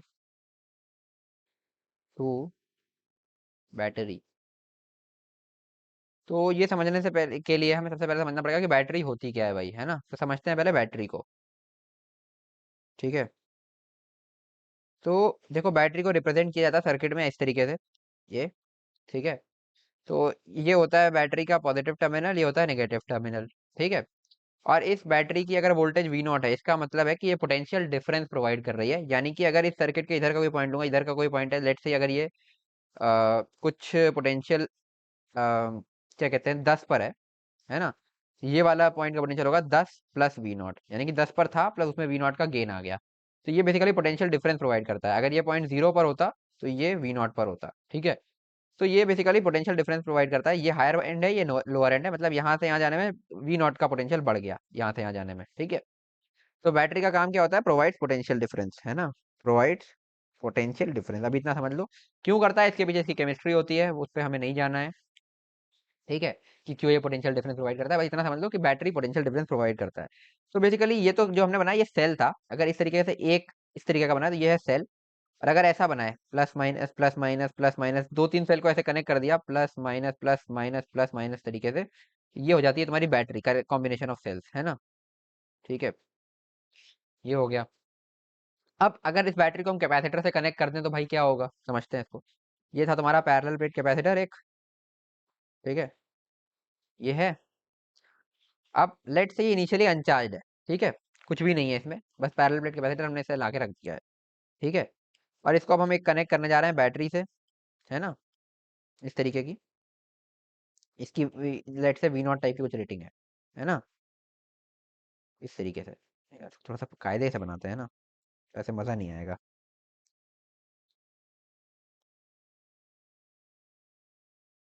जोड़ लेना यार, ये हमने एक वी नॉट की बैटरी से इसको कनेक्ट कर दिया, वी नॉट वोल्टेज की बैटरी से, ठीक है, या ईएमएफ जो भी बोल दो, ओके। तो इस तरीके से हमने इसको कनेक्ट कर लिया, ठीक है। तो अब होगा क्या कि जो इधर के पॉइंट्स हैं और जो इधर के पॉइंट्स, यहाँ से यहाँ तक इसने वी नॉट का गेन किया, है ना, potential difference is equal to V naught, है ना। तो इसकी वजह से होगा क्या कि ये हायर पोटेंशियल है, ये लोअर पोटेंशियल है, तो ये हायर पोटेंशियल वाली प्लेट हो जाएगी, क्योंकि ये तार देखो यहाँ से जाकर के इसमें ही कनेक्ट हो रहा है कैपेसिटर में, और ये वाला माइनस पे कनेक्ट हो रहा है, तो ये लोअर पोटेंशियल वाली प्लेट हो जाएगी, है ना, ऐसी। और इसके बीच में, इन प्लेट्स के बीच का पोटेंशियल डिफरेंस है वो हो जाएगा तुम्हारा वी नॉट के बराबर। ठीक है, बस बैटरी लगाने से इतना ही हुआ कि इन दोनों के बीच में पोटेंशियल डिफरेंस आ गया। ठीक है, अब लेट्स से मैंने बोला तो था तुम्हें कि इनिशियली ये अनचार्ज था। ठीक है, इनिशियली अनचार्ज था, तो कोई पोटेंशियल डिफरेंस नहीं था, कोई चार्ज नहीं था। ठीक है, बट अब वी नॉट का पोटेंशियल डिफरेंस आ गया।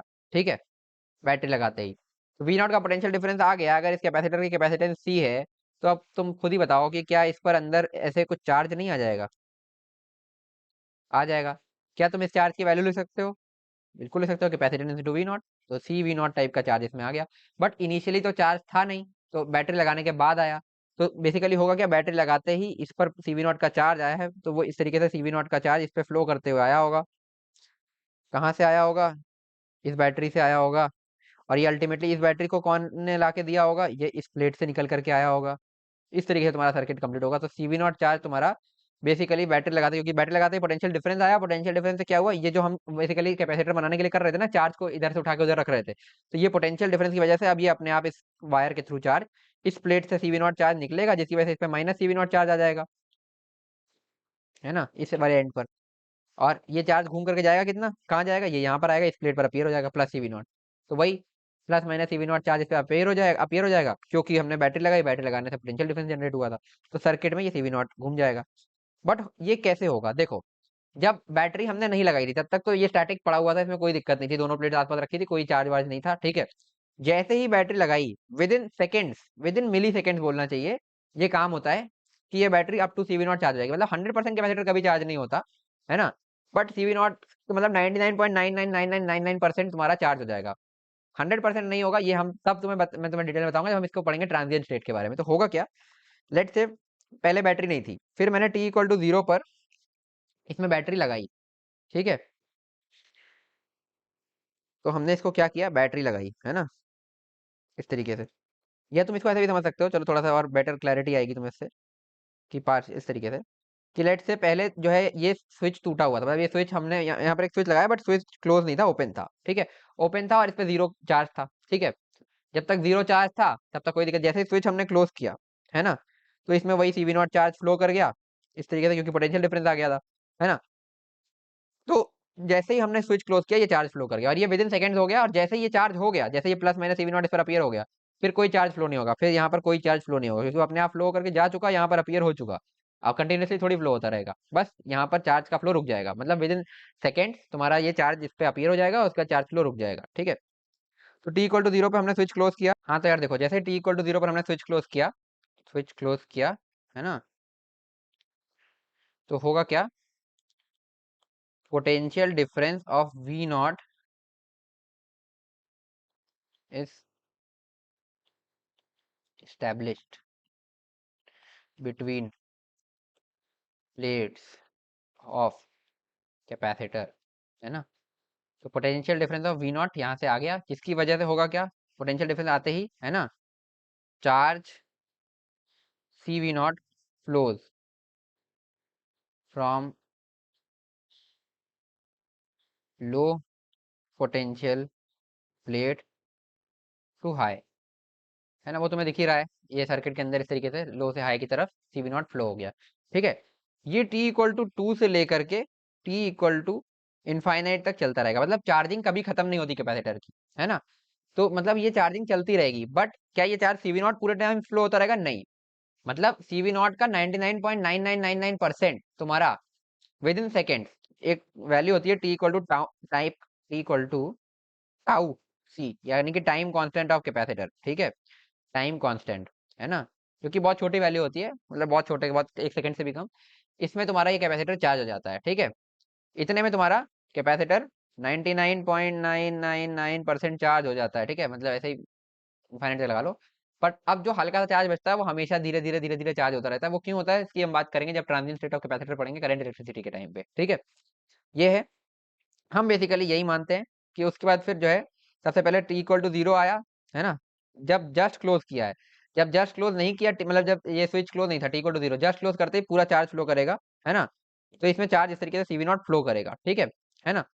जस्ट क्लोज करते ही ये सीवी नॉट फ्लो करेगा। फिर with in seconds, with in time, ये जो है विद इन सेकेंड, जो टाइम कांस्टेंट तक तुम्हारा ये सीवी नॉट इस तरीके से पूरा ये चार्जिंग इसकी 99.99% हो जाएगी। और उसके बाद हम मानेंगे कि जो 0.0000001% बचा हुआ है वो तो होता रहेगा, बट हम अभी उसको ऐसे मानेंगे कि लेट से पूरा 100% चार्ज हो गया है और अब जो है और चार्जिंग की रिक्वायरमेंट नहीं है। तो जैसे ही ये फुल चार्ज हो जाएगा तो इस पर ये plus minus CV not appear हो जाएगा, लेकिन अब क्या सर्किट में कोई चार्ज फ्लो हो रहा होगा? नहीं। ठीक है, यही चीज तुम्हें समझनी थी। तो हम बेसिकली इसी स्टेडी स्टेट की बात करते हैं। स्टेडी स्टेट, है ना? स्टेडी स्टेट का मतलब क्या हुआ? अभी इस चैप्टर में हम स्टेडी स्टेट की बातें करेंगे, ट्रांजिएंट स्टेट हम पढ़ेंगे आगे करंट इलेक्ट्रिसिटी पढ़ते वक्त। ठीक है, स्टेडी स्टेट का मतलब क्या हुआ फिर से एक बार समझ लो, फाइनली समझा देता हूँ, है ना? इस तरीके से तुम्हारा जो कैपेसिटर था, इस पर इनिशियली कोई चार्ज नहीं था, दोनों प्लेट से अनचार्ज रखी हुई थी। ठीक है, इसको हमने इस तरीके से एक सर्किट में लगाया, अभी स्विच इसका ओपन है। ठीक है, इसमें वी नॉट की ये बैटरी लगी हुई है। ठीक है, इस तरीके की। फिर हमने क्या किया, टी इक्वल टू 0 पर इस तरीके से स्विच को क्लोज किया। जैसे ही क्लोज किया, इस प्लस माइनस के बीच में तुम्हारा वी नॉट का पोटेंशियल डिफरेंस आ जाएगा, जिसकी वजह से यहाँ पे चार्ज फ्लो होगा, है ना? कितना चार्ज फ्लो होगा? सी वी नॉट, नेगेटिव प्लेट से पॉजिटिव प्लेट की तरफ, और अब इस पर तुम्हारा अपीयर हो जाएगा प्लस सी वी नॉट, है ना? और यहाँ पर तुम्हारा अपीयर हो जाएगा माइनस सी वी नॉट। ठीक है, ओके। और जैसे ही अपीयर हो गया, अब इस सर्किट में कोई चार्ज फ्लो नहीं हो रहा, ये चार्ज पूरा फ्लो हो चुका है। अब यहाँ पर कोई चार्ज वार्ज फ्लो नहीं हो रहा, मतलब कोई करंट वरेंट कुछ नहीं है, बस अब ये पिक्चर ऐसी हो गई कि तुम्हारा ये कैपेसिटर है। तो कैपेसिटर को इस तरीके से भी सर्किट में दिखा सकते हो, या एक तरीका ये भी होता है इस तरीके से। ठीक है, तो हम ये वाला भी यूज करेंगे। अभी ये लगा दिया, प्लस माइनस सीवी नॉट का इस पे चार्ज आ जाएगा, स्टेडी स्टेट जो कहती है ना? बैटरी लगी रहेगी, कोई दिक्कत नहीं है ना? बट इसमें क्या कोई चार्ज या करंट फ्लो हो रहा होगा? नहीं, फ्लो कुछ नहीं हो रहा होगा, charge not flowing. But actual तो प्रैक्टिकली क्या होता है वो मैंने तुम्हें बता दिया कि 99.999999% हो जाता है, वो 0.0001% जो है वो इनफाइनाइट चलता रहता है हमेशा ही। बट अभी हम कंसीडर कर रहे हैं कोई चार्ज फ्लो नहीं कर रहा। ठीक है, तो ये फुल्ली चार्ज हो गया, जितना चार्ज इसको चाहिए था, इसी वजह से अब यहाँ पर हमेशा potential difference of V naught appear रहेगा। ठीक है, और charge minus plus minus C V naught तुम्हारा हो गया। ठीक है, और अब इसके बाद कोई चार्जिंग नहीं होगी, मतलब विद इन सेकंड से काम हो गया। विद इन सेकंड भी नहीं, सेकंड से भी कम होता है टाइम कॉन्स्टेंट ऑफ कैपेसिटर में, तुम्हें बताऊंगा आगे। ठीक है, तो ये हो गया। ठीक है, अब इसी में एनर्जी की बात कर लो। जब तक स्विच क्लोज नहीं हुआ था तो इनिशियली एनर्जी कितनी थी भाई? हाफ क्यू स्क्वायर बाई सी होती है। तो क्यू इनिशियल तो जीरो था, तो जीरो ही थी। फाइनली एनर्जी कितनी हो गई? Half C V naught square भी कह सकता हूँ, या हाफ क्यू स्क्वायर भी कह सकता हूँ, तो half C V naught square ही बोल देता हूँ, सीधे सीधे हो गया। या half Q square by C करोगे तो क्यू की वैल्यू सी वी नॉट रखोगे तो वही आ जाएगा, half C V naught square. ठीक है, तो एनर्जी की बात भी हम इस तरीके से कर सकते हैं कि क्या हुआ, और वो एनर्जी कहाँ आके जो स्टोर होगी, एनर्जी जो जितनी भी है ये बेसिकली यहाँ से यहाँ तक इस तरीके से इलेक्ट्रिक फील्ड के फॉर्म में इसमें स्टोर रहेगी। चलो, अब आगे बात करते हैं कि डाइलेक्ट्रिक इंसर्ट करेंगे तो क्या होता है। तो चलो आगे बढ़ते हैं। अब हम बात करेंगे कि अगर हम डाइलेक्ट्रिक इंसर्ट कर दें इनके प्लेट्स के बीच में तो क्या होगा। देखो, अभी तक जो हमारा कैपेसिटर है ना, इसके बीच का जो गैप है जिसमें इलेक्ट्रिक फील्ड तुम अभी देखते आ रहे हो तब से, ये पूरा एयर है। ठीक है, तो एयर में तो हम सिंपली लिख देते हैं capacitance epsilon naught A by D. पर मैंने तुम्हें स्टार्टिंग में बताया कि ये फॉर्मूला केवल एयर में काम करेगा, अगर एयर की जगह कुछ और मीडियम होगा तो ये चेंज होगा। तो अब हम देखते हैं, अगर हम कोई इसमें डाइलेक्ट्रिक स्लैब डाल दें, मतलब कोई ऐसा मटेरियल डाल दें जो कि एयर ना हो, पानी डाल दें, ग्लास डाल दें, तो जाहिर सी बात है कि इनका डाइलेक्ट्रिक कांस्टेंट डिफरेंट होगा, तो इनमें इलेक्ट्रिक फील्ड डिफरेंट होगी। तो ऐसा अगर हम इंसर्ट करते हैं तो कैपेसिटेंस पर क्या फर्क पड़ता है ना? पोटेंशियल डिफरेंस पर क्या फर्क पड़ता है, इलेक्ट्रिक फील्ड पर क्या फर्क पड़ता है, सारी चीजें हम देखेंगे। तो हेडिंग डाल सकते हो, डायरेक्ट्रिक inserted between dielectric slab inserted between plates of parallel plate capacitor, inserted between plates of parallel plate capacitor।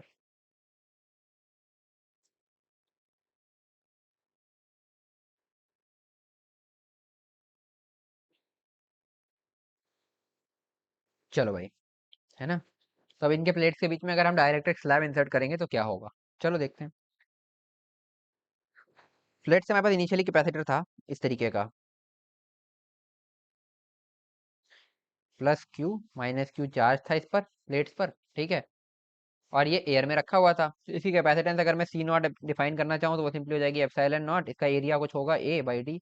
ए और डी इसका फिक्स है, ये ए हो गया और ये सेपरेशन को मैं बोल देता हूँ डी। ठीक है, अब मैंने क्या किया, कि इसके बीच में एक डाइलेक्ट्रिक स्लैब, इस तरीके से एक डाइलेक्ट्रिक कोई दूसरे मटेरियल जैसे पानी का हो सकता है, ग्लास हो सकता है, किसी मटेरियल का एक स्लैब डाल दिया जिसका डाइलेक्ट्रिक कांस्टेंट है के। ठीक है, इस तरीके का मैंने स्लैब इसमें बेसिकली इंसर्ट कर दिया, है ना। इसका डाई इलेक्ट्रिक कांस्टेंट है तुम्हारा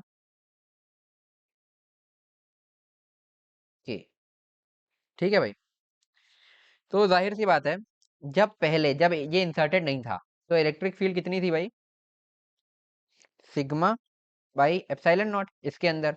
ठीक है, बट अब जब मैंने डायरेक्टली इंसर्ट कर दिया तो इलेक्ट्रिक फील्ड अब कितनी होनी चाहिए, ई नॉट बाई के होनी चाहिए आफ्टर इंसर्टिंग डाइलेक्ट्रिक। ये हमने इलेक्ट्रोस्टैटिक्स में भी पढ़ा हुआ है कि अगर इलेक्ट्रिक फील्ड एयर में ई नॉट है तो डाइलेक्ट्रिक मीडियम जिसका एक ऐसे मीडियम जिसका डाइलेक्ट्रिक कांस्टेंट के है, उसमें इलेक्ट्रिक फील्ड कितनी होगी, ई नॉट बाई के। तो डाइलेक्ट्रिक इंसर्ट करने के बाद इलेक्ट्रिक फील्ड तो ये हो जानी चाहिए, ई नॉट बाई के हो जानी चाहिए। ठीक है, पर ये कम होगी कैसे, क्या ये चार्जेस चेंज होंगे, नहीं। जब तक ये बैटरी से कनेक्टेड नहीं है तुम्हारा ये क्या कहते हैं कैपेसिटर, तब तक कोई चार्जेस चेंज नहीं हो सकते। चार्जेस जाएंगे कहाँ भाई, फ्लो तो करा नहीं सकते ना, ये प्लेट अगर आइसोलेटेड प्लेट्स हैं, ये बैटरी से कनेक्टेड नहीं है ना, क्या तुम इसमें चार्ज कहीं फ्लो करा सकते हो, नहीं, चार्ज का फ्लो तो पॉसिबल ही नहीं है, चार्ज तो यही रहना है। तो ये बेसिकली इलेक्ट्रिक फील्ड मैं बोल रहा हूँ, पहले ई नॉट था जो कि सिग्मा बाय एप्सिलॉन नॉट था, यानी कि Q by A epsilon not था। ए तो चेंज हो नहीं रहा, क्यू भी चेंज हो नहीं रहा, एप्सिलॉन नॉट कांस्टेंट ही है।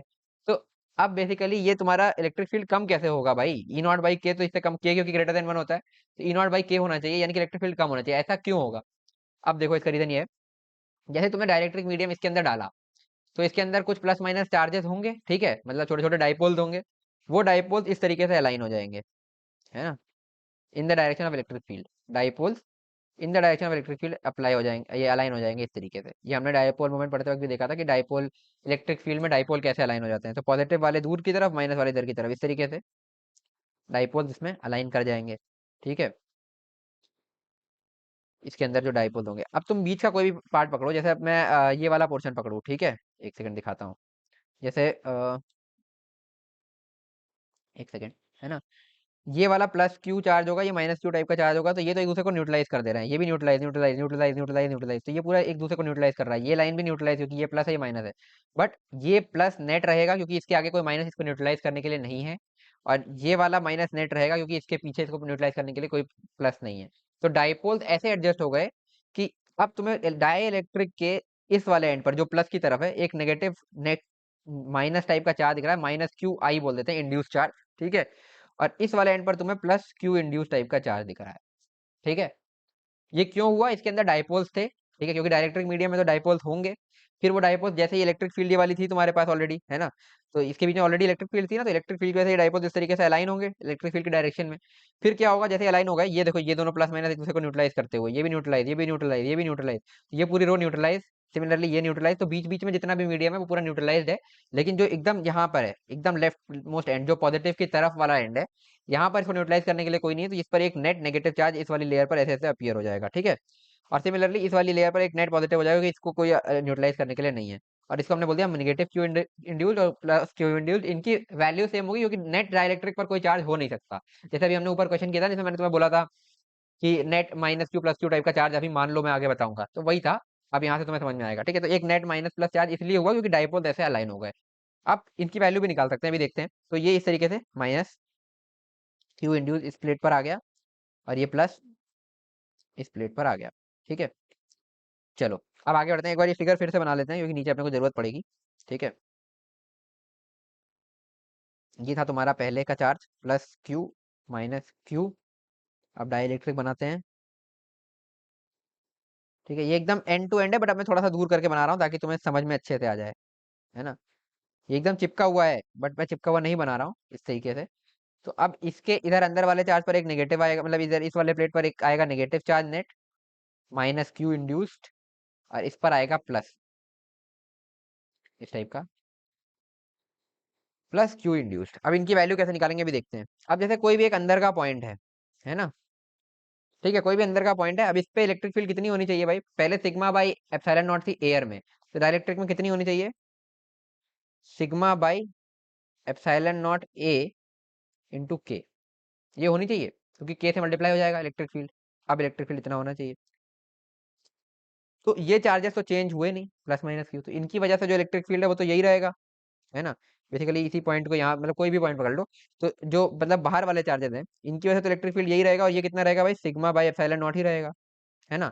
बट नेट इलेक्ट्रिक फील्ड ये है, मतलब कम हुआ, क्यों हुआ अब तुम्हें समझ में आ रहा होगा कि देखो ये इंड्यूस चार्जेस जो है ना, इनकी वजह से भी तो कुछ इलेक्ट्रिक फील्ड होगा, और ये बिल्कुल इसके अपोजिट डायरेक्शन में होगा, क्योंकि देखो ये प्लस माइनस ऐसे है। ये इलेक्ट्रिक फील्ड कितना होगा, ई इंड्यूस्ड बोल देता हूँ मैं इसको।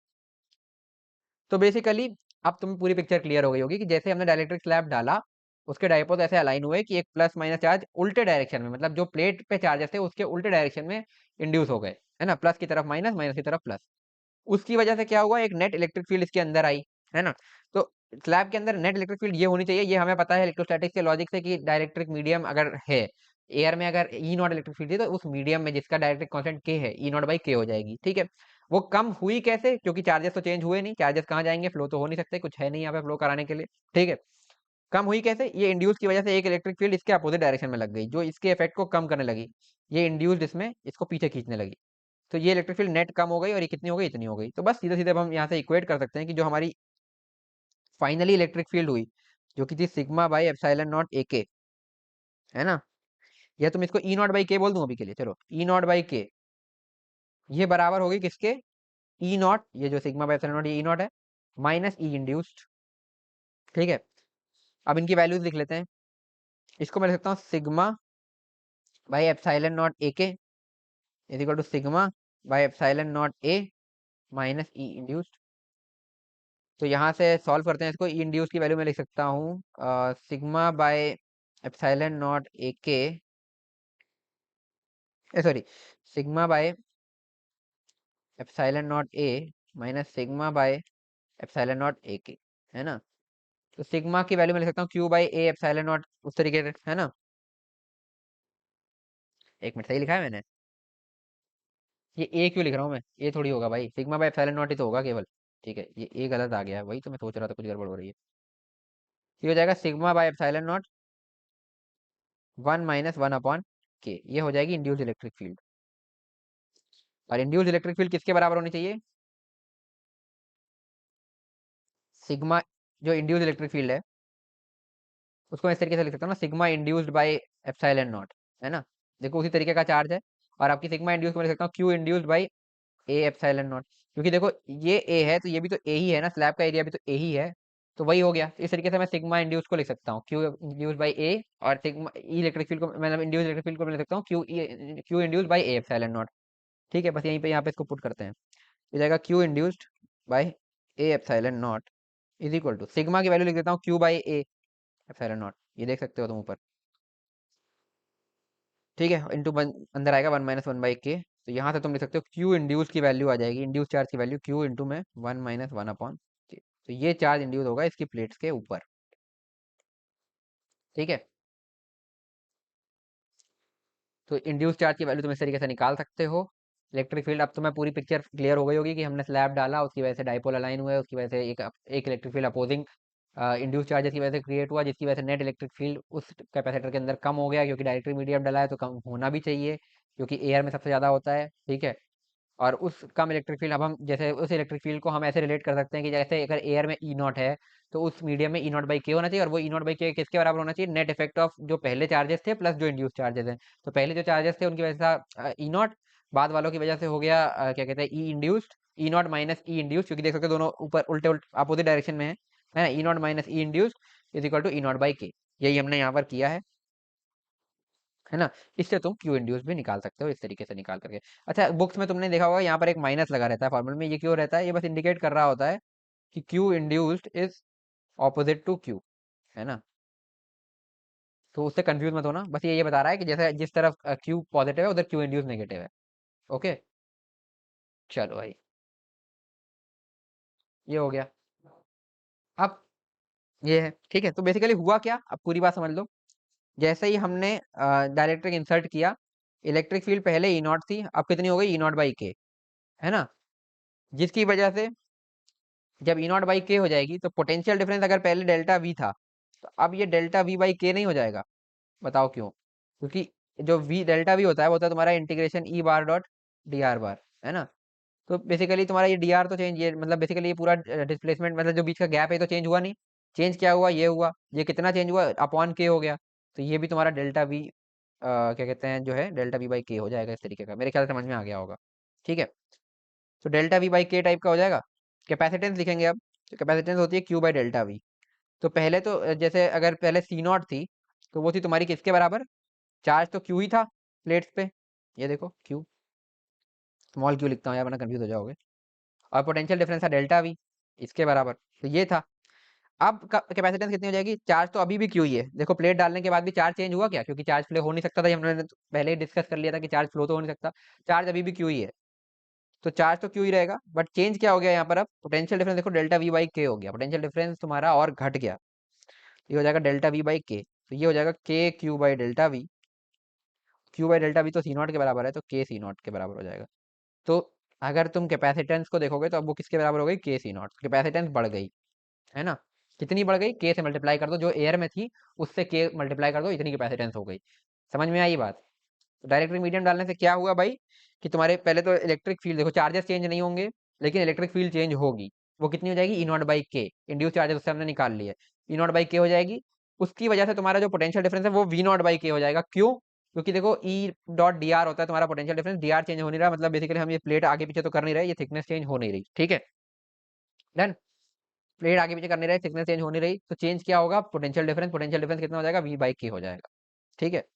तो यही, और फिर उसका तुम वो लिखोगे, डेल्टा वी बाई के रखोगे यहाँ पर, तो कैपेसिटेंस तुम्हारी के सी नॉट निकल करके आ जाएगी। ये चीज तुम्हें पता होनी चाहिए, ये डायरेक्टली बहुत यूज में आता है, तो ये पता होना चाहिए। चलो भाई,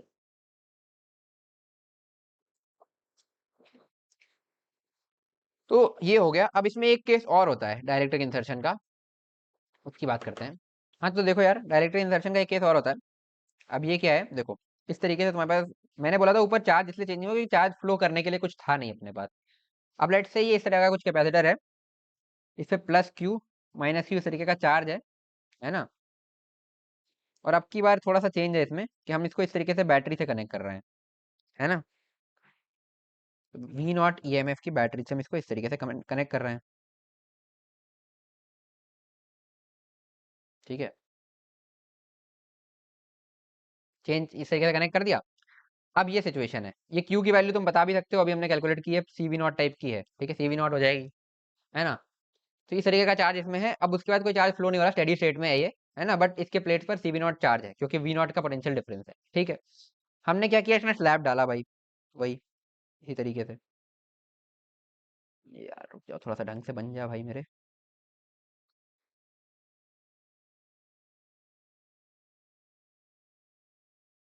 बे यार, एक रेक्टेंगल नहीं बन रहा है, बताओ।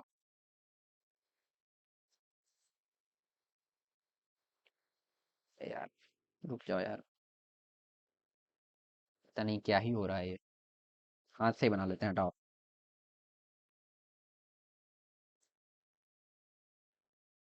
ठीक है, इस तरीके का हमने स्लैब इंसर्ट कर दिया, ये रेक्टेंगल ही है, ठीक है, ड्राइंग पे मत जाना। इसका डायरेक्टरी कांस्टेंट है के, ठीक है। जैसे ही हमने ये किया, तो अब क्या होगा, कैपेसिटेंस क्या होगी, पोटेंशियल क्या होगा, सबकी बात करते हैं। देखो पहले जब हमने के का स्लैब डाला था, एक चीज तो क्लियर है भाई, कि इलेक्ट्रिक फील्ड क्या होनी चाहिए इसके अंदर, अगर पहले ई नॉट थी, अब कितनी होनी चाहिए, ई नॉट बाई के होनी चाहिए, तो ये चीज तो चेंज नहीं होगी, तो ई नॉट बाई के होनी चाहिए, ये बात तो सही है, ठीक है। Electric field E naught by के होनी चाहिए, बट अब ये होगी कैसे, है ना, ठीक है। चलो इसकी बात करते हैं। इलेक्ट्रिक फील्ड पहले ई नॉट थी, अब ई नॉट बाई के होनी चाहिए। अब देखो एक चीज है, कि तुम्हारा पोटेंशियल डिफरेंस, हमने पहले क्या बोला था, कि ये ऐसा इसलिए हो गया क्योंकि पोटेंशियल डिफरेंस पहले वी नॉट था, वी नॉट बाई के हो गया था बाद वाले केस में। बट अब क्या ऐसा हो सकता है, नहीं हो सकता, क्यों, क्योंकि ये देखो इसके बीच में पोटेंशियल डिफरेंस तो वी नॉट ही रहेगा ना, क्योंकि बैटरी कनेक्टेड है भाई। तो यहाँ पर पोटेंशियल डिफरेंस वी नॉट का गेन होगा, यहाँ से वी नॉट बाई के का ही लॉस होगा। तो ऐसा तो हो नहीं सकता ना, जितना यहाँ गेन होगा उतना यहाँ पे लूज करना पड़ेगा ना इसको। तो बेसिकली ये तो चेंज हो नहीं सकता, तो अब चेंज क्या होगा भाई, बेसिकली जो ये है, electric field E naught by के हो गई, ठीक है। अब ये चार्जेस चेंज होंगे, ठीक है, ये चार्जेस अब चेंज होंगे, क्यों, क्योंकि वी नॉट चेंज हो नहीं सकता, तो क्या चेंज हो सकता है, ये चेंज होंगे। तो देखो यार, जैसा कि मैंने कहा, कि अब पोटेंशियल तो चेंज हो नहीं सकता, पोटेंशियल तो वी नॉट ही रहेगा, तो चेंज क्या होगा, चार्ज हो जाएगा। तो चार्ज क्यू की जगह क्यू नॉट हो जाएगा, अगर क्यू नॉट होगा तो इसमें कुछ ना चार्ज या तो फ्लो होगा या तो इसके मतलब इससे निकलेगा, ठीक है, वो डिपेंड करता है। तो बेसिकली बस ध्यान देने वाली चीज इतनी है कि इस बार चार्ज चेंज होगा, क्योंकि चार्ज को फ्लो करने के लिए आपकी बार पाथ मिल गया ना, हमने सर्किट कनेक्ट कर रखा है। तो चार्ज चेंज हो जाएगा, पोटेंशियल चेंज क्यों नहीं होगा, क्योंकि पोटेंशियल चेंज हो नहीं सकता, बैटरी लगी हुई है, ठीक है। तो इस बार पोटेंशियल ना चेंज होकर चार्ज चेंज होगा, लेकिन कैपेसिटेंस क्या रहेगी, कैपेसिटेंस तुम्हारी रहनी चाहिए के सी नॉट के बराबर ही, ठीक है, क्योंकि electric field E naught by के ही है ना, ठीक है। तो कैपेसिटेंस क्या होती है, क्यू बाई वी होती है ना, ठीक है, क्यू बाई वी होती है। तो पिछली बार हमने क्या कहा था, Q by delta we, basically पिछली बार हमने क्या कहा था कि ये डेल्टा वी की जगह डेल्टा वी नॉट बाई के हो गया है, तब ये के सी नॉट हुई है। बट ऐसा अब नहीं होगा, अब की होगा, ये क्यू की जगह के क्यू हो जाएगा, है ना। जैसे ये के क्यू हो जाएगा तो तुम्हारा कैपेसिटेंस क्या हो जाएगा, के Q by we delta V, यानी कि के सी नॉट, ठीक है। तो अब चार्ज चेंज हो जाएगा, ठीक है। तो इस तरीके से तो चार्ज के क्यू हो जाएगा, और ये चार्ज आएगा कहाँ से, ये इसी सर्किट में फ्लो हो जाएगा, ठीक है। तो चार्ज चेंज होगा आपकी बार, वो नहीं। इसका क्वेश्चन करेंगे तो और अच्छे से समझ में आएगा, तो जब क्वेश्चन करेंगे तो इसकी बात करेंगे डिटेल में। तो अभी आगे बढ़ते हैं और अपना अगला टॉपिक स्टार्ट करते हैं। तो यार आगे बढ़ते हैं और पढ़ते हैं अपना अगला टॉपिक, जो कि है तुम्हारा partial filling of dielectric. Partial filling of dielectric. चलो, तो पार्शियल फिलिंग ऑफ डाइलेक्ट्रिक में क्या होता है भाई, कि इस तरीके का तुम्हारा कैपेसिटर है ना, ठीक है, ये हो गया। तो लेट्स से इसका प्लेट एरिया तुम्हारा ए हो गया, थिकनेस डी हो गई, ठीक है। तो यार ये थोड़ा सा फिगर सीधा बनाना पड़ेगा, एक मिनट रुक जाना जरा। अब सीधा लग रहा है थोड़ा सा, चलो ठीक है। तो ये हो गया। तो इसकी कैपेसिटेंस सी नॉट हम लोग लिख सकते थे epsilon naught A by D, ठीक है, कोई दिक्कत नहीं। फिर हमने कहा अगर हम इसके बीच में पूरे पे स्लैब डाल देंगे, पूरे एरिया में स्लैब भर देंगे इस तरीके का पूरा, है ना, तो वो हो जाएगा के epsilon naught A by D, capacitance के सी नॉट टाइप का। बट अब मैं बोल रहा हूँ ऐसा नहीं है, हम स्लैब तो डाल रहे हैं बट पूरे एरिया में नहीं डाल रहे हैं, कुछ पार्ट में डाल रहे हैं। बेसिकली इस तरीके का हमने कहीं स्लैब डाल दिया बीच में,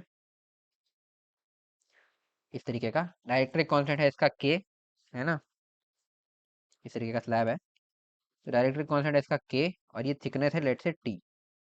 तो अब मुझे इस पूरे कैपेसिटर की कैपेसिटेंस अब बतानी है, अब इसमें क्या चेंज होगा। अगर पूरे में डाल देते तो सी के सी नॉट हो जाती, बट अब हमने केवल टी थिकनेस का स्लैब डाला है, तो अब क्या होगा। तो ठीक है भाई, देखते हैं। तो वही होगा भाई, पहली बात तो स्लैब ये इंड्यूस चार्ज तो वैसा ही होगा, ठीक है, यहाँ पर माइनस क्यू, यहाँ पर प्लस क्यू टाइप का। तो बेसिकली इस रीजन में तो कोई दिक्कत ही नहीं है ना। इस रीजन में तुम्हारी ई नॉट इलेक्ट्रिक फील्ड होगी, एयर है। इस रीजन में भी तुम्हारी इलेक्ट्रिक फील्ड ई नॉट होगी, और इस रीजन में तुम्हारी इलेक्ट्रिक फील्ड होगी कितनी, ई नॉट बाई के, ठीक है। तो कैपेसिटेंस क्या होती है भाई, क्यू बाई डेल्टा वी, और ये चार्जेस भी चेंज नहीं होंगे, ये प्लस क्यू था और ये माइनस क्यू था, तो ये यही रहेंगे, ठीक है। चलो, तो डेल्टा वी की बात करते हैं। तो वो होता है integration E bar dot D R bar, यानी कि मैं ऐसा बोल सकता हूँ कि V two minus V one is equal to, अगर इस यहाँ पर वन बोल दूँ, इस सरफेस को टू बोल दूँ, तो V two minus V one equal to minus integration E naught thickness, E naught electric field है कितनी थिकनेस के लिए, ये पूरा होगा डी, इसमें से टी निकाल दो। तो ये जो है, ये वाला थिकनेस प्लस ये वाला थिकनेस अगर मैं जोड़ दूं तो वो हो जाएगा डी माइनस टी, मतलब डी में से ये टी निकाल दिया, तो ये पूरे में ई नॉट है। मैं ऐसा बोल सकता हूँ minus integration E naught into, है ना, सीधे लिख लेता हूँ, इंटीग्रेशन करने की अब जरूरत ही क्या है, इंटीग्रेशन तुम्हें पता ही है कि माइनस इंटीग्रेशन डी आर ही जाएगा अंदर, ठीक है। तो ये इस तरीके का बन जाएगा, ये बन जाएगा सीधे डेल्टा वी लिखता हूँ, डेल्टा वी हो जाएगा तुम्हारा E naught into D minus T plus E naught by K into T. ये कैसे लिखा समझ में आ गया होगा मेरे ख्याल से, कि टी थिकनेस के लिए तो electric field E naught by K है, तो यहाँ से यहाँ तक का पोटेंशियल ड्रॉप कितना होगा, E naught by K into T. और बाकी यहाँ से यहाँ प्लस यहाँ से यहाँ पोटेंशियल ड्रॉप कितना कितना होगा, E naught into D minus T, क्योंकि टी थिकनेस ये है, बाकी डी माइनस टी बचेगी। समझ में आ गया होगा मेरे ख्याल से। तो वही लिखा है, E naught into D minus T plus E naught by K, यहाँ से यहाँ तक का पोटेंशियल ड्रॉप, ठीक है। कुछ नहीं करना, कैपेसिटेंस लिख दो क्यू बाई डेल्टा वी, तो वो हो जाएगी तुम्हारी Q by E naught into D minus T plus E naught by K into T. E not की वैल्यू रखेंगे तो वो हो जाएगी सिग्मा बाय एप्सिलॉन नॉट, यानी कि Q by A epsilon naught, लिखते हैं भाई, ये हो जाएगा तुम्हारा Q upon Q by A epsilon naught D minus T plus T by K. ठीक है, ये कॉमन ले लिया ई नॉट को। ठीक है, तो कैपेसिटेंस हमारी निकल करके आएगी यहाँ से एप्सिलॉन नॉट ए बाई ये क्यू यू कट जाएंगे D minus T plus T by के।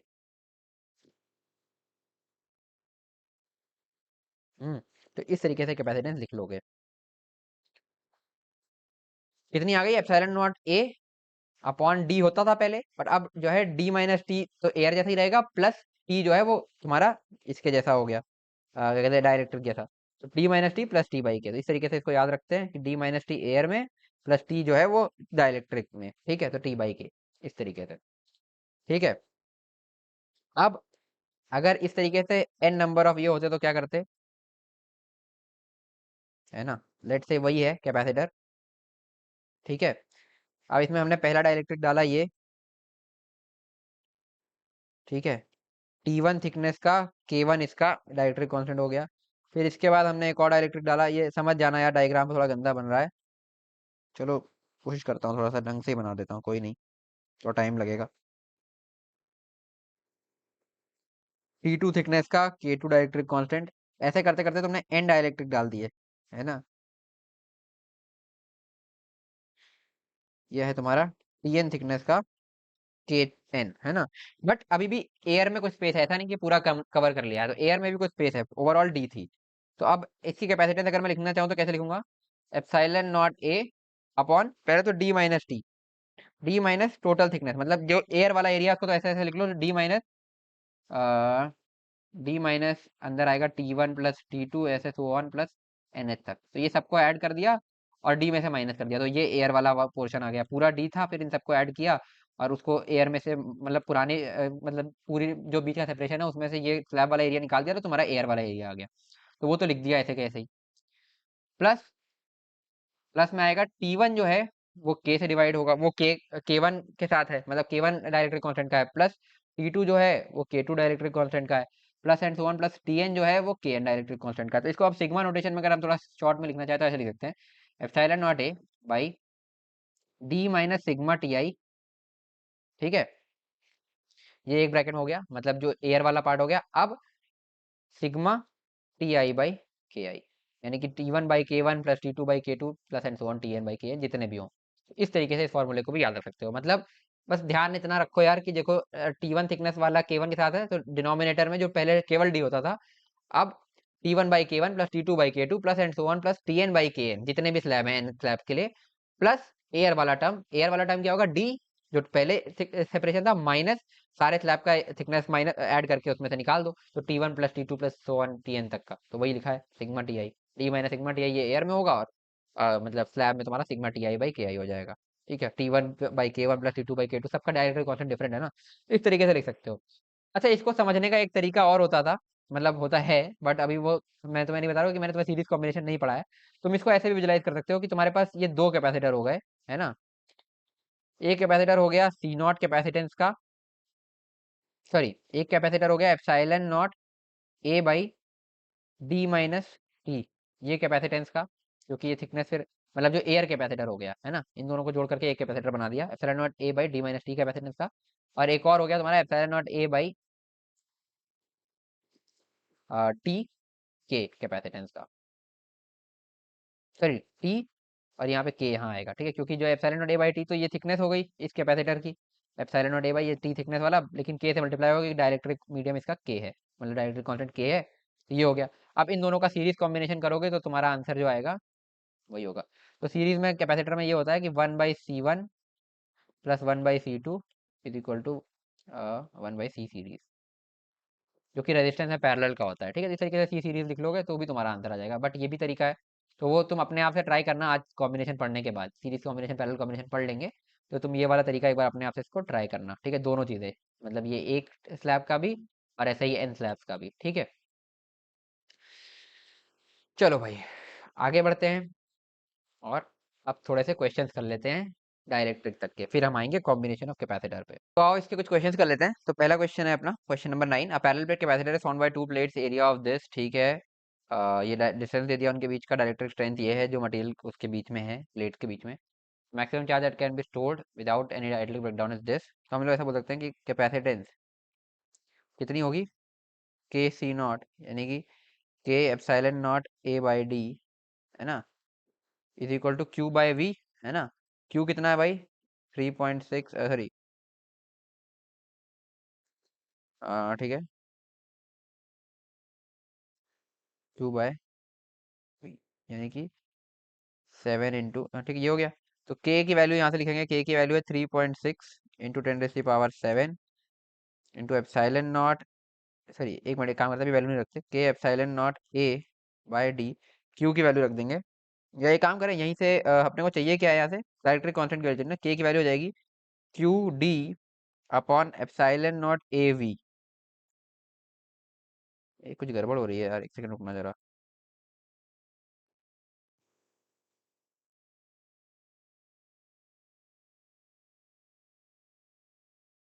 Q D upon epsilon naught A V, okay. तो क्यू की वैल्यू रखेंगे यहाँ से, क्यू की वैल्यू है 7 इंटू 10⁻⁻⁶, है ना। डी की वैल्यू है 1 mm, यानी कि 10⁻³ से मल्टीप्लाई कर देंगे मीटर में कन्वर्ट करने के लिए, है ना, अपॉन डायरेक्ट्रिक ये रहा, ठीक है, मटेरियल ऑफ स्ट्रेंथ दिस। तो एप्सिलॉन नॉट इंटू एरिया की वैल्यू कितनी दी हुई है, 30 पाई, है ना, इंटू वी की वैल्यू कितनी है, 1 हो जाएगी यहाँ पर। क्यों 1 हो जाएगी, क्योंकि पोटेंशियल डिफरेंस तो 1 वोल्ट ही रहेगा ना, ठीक है। और एरिया 30 पाई सेंटीमीटर स्क्वायर था, तो एक चीज और मल्टीप्लाई यहाँ पे होगी, सेंटीमीटर स्क्वायर को मीटर स्क्वायर में कन्वर्ट करना होगा, तो 10⁻⁻⁴ से मल्टीप्लाई करेंगे, ठीक है भाई। तो अब ये तुम्हारा जो आंसर आएगा ना, ये प्रॉपर हो जाएगा, सारा कुछ मीटर वीटर में कर लिया ना अपन ने। हाँ, ठीक है। तो इसको जब तुम सॉल्व करोगे तो आंसर तुम्हारा आएगा 2.33। तो इसको तुम अपने आप से सॉल्व करके देख सकते हो, यही आंसर आएगा, तो ऑप्शन डी तुम्हारा करेक्ट हो जाएगा। हाँ, चलो भाई, next question. If QF is the free charge on the capacitor plates and Q naught is bound charge on dielectric slab of constant K placed in the capacitor plates, तो QB की value बताना है। मतलब basically ये कहना चाह रहा है, इस तरह का कैपेसिटर है, ये प्लस माइनस QF टाइप का चार्ज इस पर पहले से था, फिर इस पर तुमने अगर एक स्लैब डाल दिया इस तरीके से, तो ये इसी इंड्यूस चार्ज को बेसिकली QB कह रहा है। तो QB सिंपली तुम्हारा QF इंटू 1 - 1/K हो जाएगा। ये हमने डायरेक्ट फॉर्मूला अभी डिराइव किया था थोड़ी देर पहले, तो ऑप्शन बी तुम्हारा करेक्ट हो जाएगा।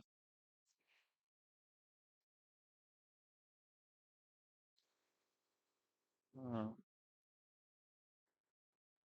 ठीक है भाई। नेक्स्ट क्वेश्चन तुम्हारा है, हाँ, a capacitor has air as dielectric medium and conducting plates of area, मतलब एयर डाइलेक्ट्रिक मीडियम है, एरिया कितना दिया हुआ है भाई, 12 सेंटीमीटर स्क्वायर, ठीक है, सेंटीमीटर स्क्वायर, एंड डिस्टेंस कितना है, 0.6 सेंटीमीटर, ठीक है भाई। अब एक और स्लैब जो कि बिल्कुल सेम एरिया का और सेम थिकनेस का हमने इसमें इंसर्ट किया, है ना। तो पहले इसकी कैपेसिटेंस क्या थी, जो कि मैं सी नॉट बोल देता हूँ इसको, और इसकी वैल्यू मैं बोल देता हूँ, एक मिनट यार, कुछ गड़बड़ हो रही है क्या, सी नॉट की वैल्यू हो जाएगी epsilon naught A by D, ठीक है। और अब जब ये क्या कहते हैं, इसमें स्लैब डाल देंगे तो कैपेसिटेंस हो जानी चाहिए थी कितनी, जैसे मैं अगर इसी के अंदर यही सेम साइज का स्लैब डाल दूं, है ना। अरे यार, थोड़ा डायग्राम ढंग से नहीं बन रहा है, एक रो, एक मिनट फिर से बनाते हैं, है ना।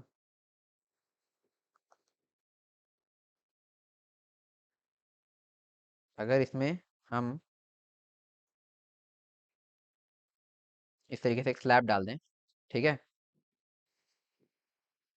तो इसकी कैपेसिटेंस कितनी हो जाएगी, के सी नॉट, है ना।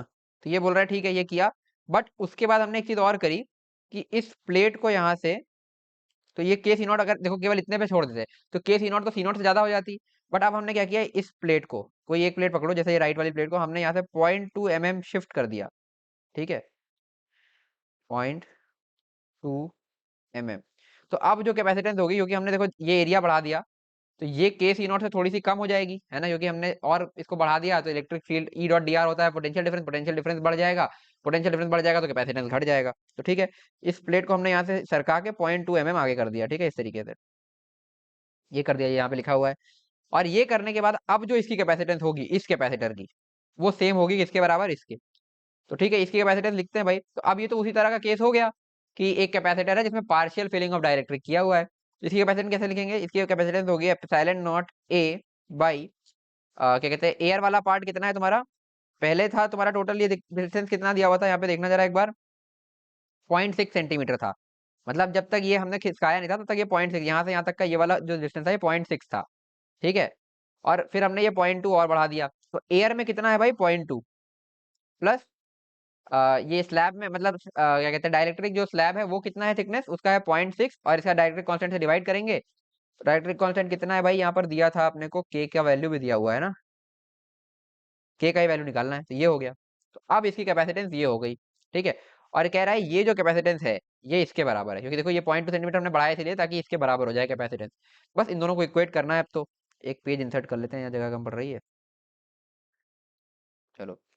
तो इन दोनों को इक्वेट करते हैं, तो हम बोलेंगे एप्सिलॉन नॉट ए बाय, ये डी पहले कितना था, 0.6, ठीक है, 0.6 is equal to epsilon naught A by 0.2 plus 0.6 by के।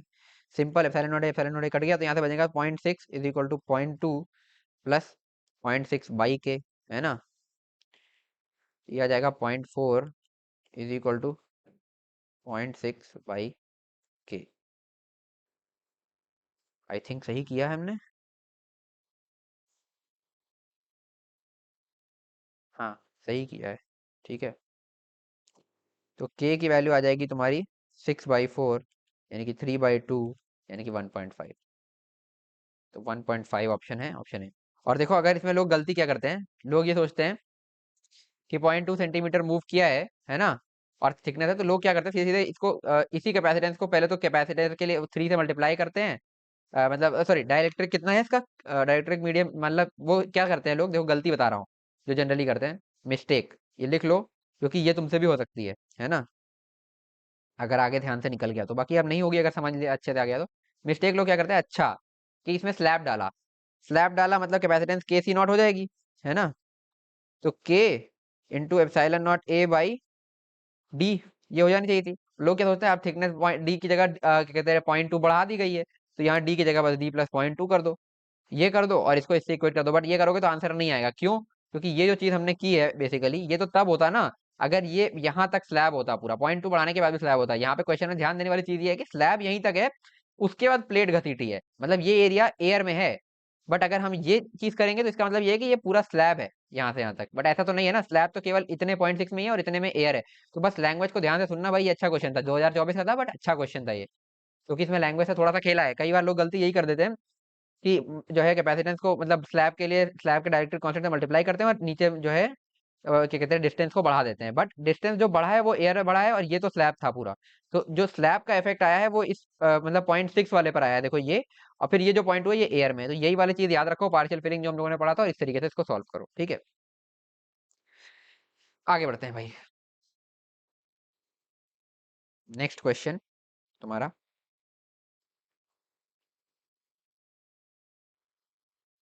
क्या हो गया, हाँ एक मिनट, हाँ। अ parallel plate capacitor has plate area 40 centimetre square and separation 2 mm। Space between the plates is filled with the डायरेक्ट्रिक medium of thickness 1 mm, ठीक है। डायरेक्ट्रिक constant 5, यार ये तो कर ही लोगे, ठीक है, बता दे रहा हूँ, ठीक है। इस तरीके का तुम्हारा कैपेसिटर है, एरिया तुम्हारा 40 सेंटीमीटर स्क्वायर दिया हुआ है, ओके। और ये डिस्टेंस है डी। अब ये कह रहा है ये कितना है, 2 mm। Space between the plates is filled with the डायरेक्ट्रिक constant, डायरेक्ट्रिक medium of thickness 1 mm, यानी कि 1 mm थिकनेस का एक स्लैब डाल दिया यहाँ पर। कितना थिकनेस, 1 mm, है ना। और डायरेक्ट्रिक कांस्टेंट कितना है, के इक्वल टू 5। तो अब इसका कैपेसिटेंस पूछ रहा है भाई, तो ठीक है, कैपेसिटेंस हो जाएगा simply epsilon naught A by, या एरिया यहाँ पे लिख देता हूँ ना 40, और सेंटीमीटर स्क्वायर को मीटर स्क्वायर में कन्वर्ट करने के लिए 10⁻⁻⁴ से मल्टीप्लाई ऊपर कर दिया मैंने, ठीक है, अपॉन नीचे आ, ये तुम्हारा एयर में होगा कितना, 1 mm, प्लस 1 mm तुम्हारा डायरेक्टली कॉन्स्टेंट ऑफ 5 में होगा, तो 1/k, यानी कि k की जगह यहाँ पे 5 ही रख देता हूँ सीधे, ठीक है। बट ये mm में था दोनों, तो 10⁻³ से मल्टीप्लाई करोगे to convert it into metre. तो ये तुम्हारा निकल करके आएगा सिंपली 40 ε0 इंटू 10⁻⁻1 अपॉन 6/5। ये तुम्हारा, इसको तो और सिंप्लीफाई करेंगे तो ये हो जाएगा 40 × 5 ε0, ये 10⁻⁻1 नीचे ले आए अपॉन 60। इसको सॉल्व करोगे आ जाएगा तुम्हारा 10⁻�0/3 फेरेड। ये हो जाएगा, तो ऑप्शन डी करेक्ट हो जाएगा। फेरेड में ही आया है, क्योंकि देखो सारी चीजें सेंटीमीटर को मीटर में कर दिया, उसको को भी मीटर में कर दिया, ठीक है, तो फेरेड में ही आया है ये। तो ये हो जाएगा 10⁻⁻⁻3 फेरेड। डन। चलो भाई, एक क्वेश्चन और है, ये एक न्यूमेरिकल टाइप भी कर लेते हैं, बाकी इसमें ज्यादा वैरायटी अभी है नहीं, अब कॉम्बिनेशन भी पढ़ लेंगे तो सारा मिक्स करके फिर अच्छे अच्छे क्वेश्चन आएंगे। ठीक है। A parallel plate capacitor with air between the plates has capacitance 15 pico farad. ठीक है। पिको फराड यानी कि 10⁻⁻15 होता है, सॉरी 12 होता है, 10⁻⁻12। फर्मी होता है तुम्हारा 15, ठीक है। The separation between two plates become twice, between the plates become twice when the space between them is filled with a medium of this। ठीक है। A parallel plate capacitor with air between the plate has capacitance this। ठीक है, जब ये air था इस तरीके का, तो C0 तुम्हारी 15 पिको फराड गिवन है, ठीक है। Separation between the plate becomes twice. तो अब इसकी जगह हमने इसका क्या किया, जैसे ये यहाँ पर सेपरेशन D था, तो इसका सेपरेशन 2D हो गया, ठीक है। And the space between them, अब देखो बोल रहा है कि 2D कर दिया, उसके बाद इसकी जो स्पेस है ना, ये पूरी स्पेस, इसकी जगह डायरेक्ट्रिक कांस्टेंट, डायरेक्ट्रिक मीडियम भर दिया कितने का, 3.5 का, ठीक है, k = 3.5। तो देखो ध्यान रखना, जैसे पिछले वाले क्वेश्चन में क्या किया था, पहले डायरेक्ट्रिक भरा फिर उसको प्लेट को खिसकाया, अब की बार पहले प्लेट को खिसकाया एंड देन बोल रहा है कि भरा है, तो दोनों में फर्क है, ठीक है, ध्यान रखना। ओके। अब कैपेसिटेंस हो गई इतनी, x/4 पिको फराड। तो x की वैल्यू बताओ। तो इसकी कैपेसिटेंस कितनी हो जाएगी भाई, एप्सिलॉन नॉट, इसमें डायरेक्टली कर सकते हैं, इसमें पार्शियल फिलिंग तो है नहीं, फुल्ली फिल्ड है, तो इसको एप्सिलॉन नॉट ए, ये प्लेट एरिया तो ए ही रहेगा, ये जो यहाँ पर ए था वही यहाँ पर भी ए है, बाई डिस्टेंस हो गया अपना 2D, और इसको डायरेक्ट कांस्टेंट से मल्टीप्लाई करेंगे 3.5, तो ये हो जाएगा। यार क्या हो रहा है, चलो ये क्वेश्चन कर लें, उसके बाद फिर जरा इसको मैं देखता हूँ, कुछ गड़बड़ आ रही है, ठीक है। तो ये हो गया epsilon not a/d into 0.5। Okay. चलो, और ये था तुम्हारा 15, एक मिनट, 15 = एप्सिलॉन नॉट a/d। तो ये हो जाएगा तुम्हारा कितना, 3.5/2 एप्सिलॉन नॉट a/d, यानी कि 3.5/2 इंटू ये वैल्यू हो जाएगी 15 के बराबर, तो ये आ जाएगा तुम्हारा 7/4 इंटू 15, यानी कि 105/4।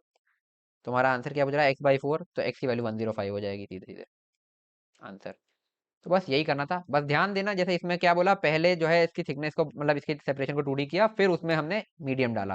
पिछले वाले क्वेश्चन में पहले मीडियम डाला था, फिर थिकनेस को, मतलब सॉरी सेपरेशन को बढ़ाया था प्लेट खिसका के, ठीक है। तो ये ध्यान रखना। चलो भाई, हो गया। इसके बाद ऐसे ही थोड़े थोड़े क्वेश्चन है यार, ये इसी फॉर्मूले पे खेलने वाले, ठीक है।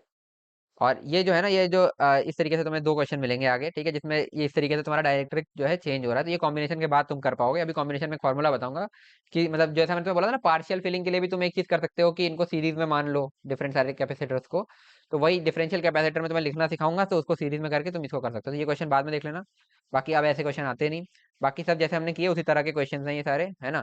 इसमें भी कॉम्बिनेशन लगेगा, ठीक है, जैसे इसमें आधे में डायरेक्ट्रिक फिल किया है, मतलब इतने पोर्शन में और इतने में, तो ये दो कैपेसिटर मान सकते हो, एक होगा एप्सिलॉन नॉट a/d टाइप का, एक होगा एप्सिलॉन नॉट a/d, और इसमें k से मल्टीप्लाई कर दोगे, ये दोनों तुम्हें पैरेलल में दिख रहे होंगे, क्योंकि देखो इस प्लेट के और इस प्लेट के बीच में ये दोनों है, तो ये दोनों पैरेलल में, तो पैरेलल कॉम्बिनेशन का फॉर्मूला अभी पढ़ लेंगे तो वहां से कर लोगे। तो ये एक दो क्वेश्चन है, बाकी जो है तुम्हारे सब जैसे हमने किए वैसे ही क्वेश्चन है, ठीक है। तो ये तुम्हारा होमवर्क है यहाँ से लेकर के क्वेश्चन नंबर 22 तक, ठीक है।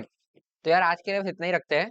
तो अब तुम्हारा बस दो टॉपिक इसमें बच रहे हैं, एक है कॉम्बिनेशन ऑफ कैपेसिटर, और उसके बाद तुम्हारा आएगा कैपेसिटर इन सर्किट, तो सर्किट में जो तुम्हारे किरचॉफ लॉ वगैरह है, तो वो तुम्हारा इससे कम टाइम में ही हो जाएगा, मुश्किल से 1.5 घंटे लगेंगे इस पूरे वीडियो को।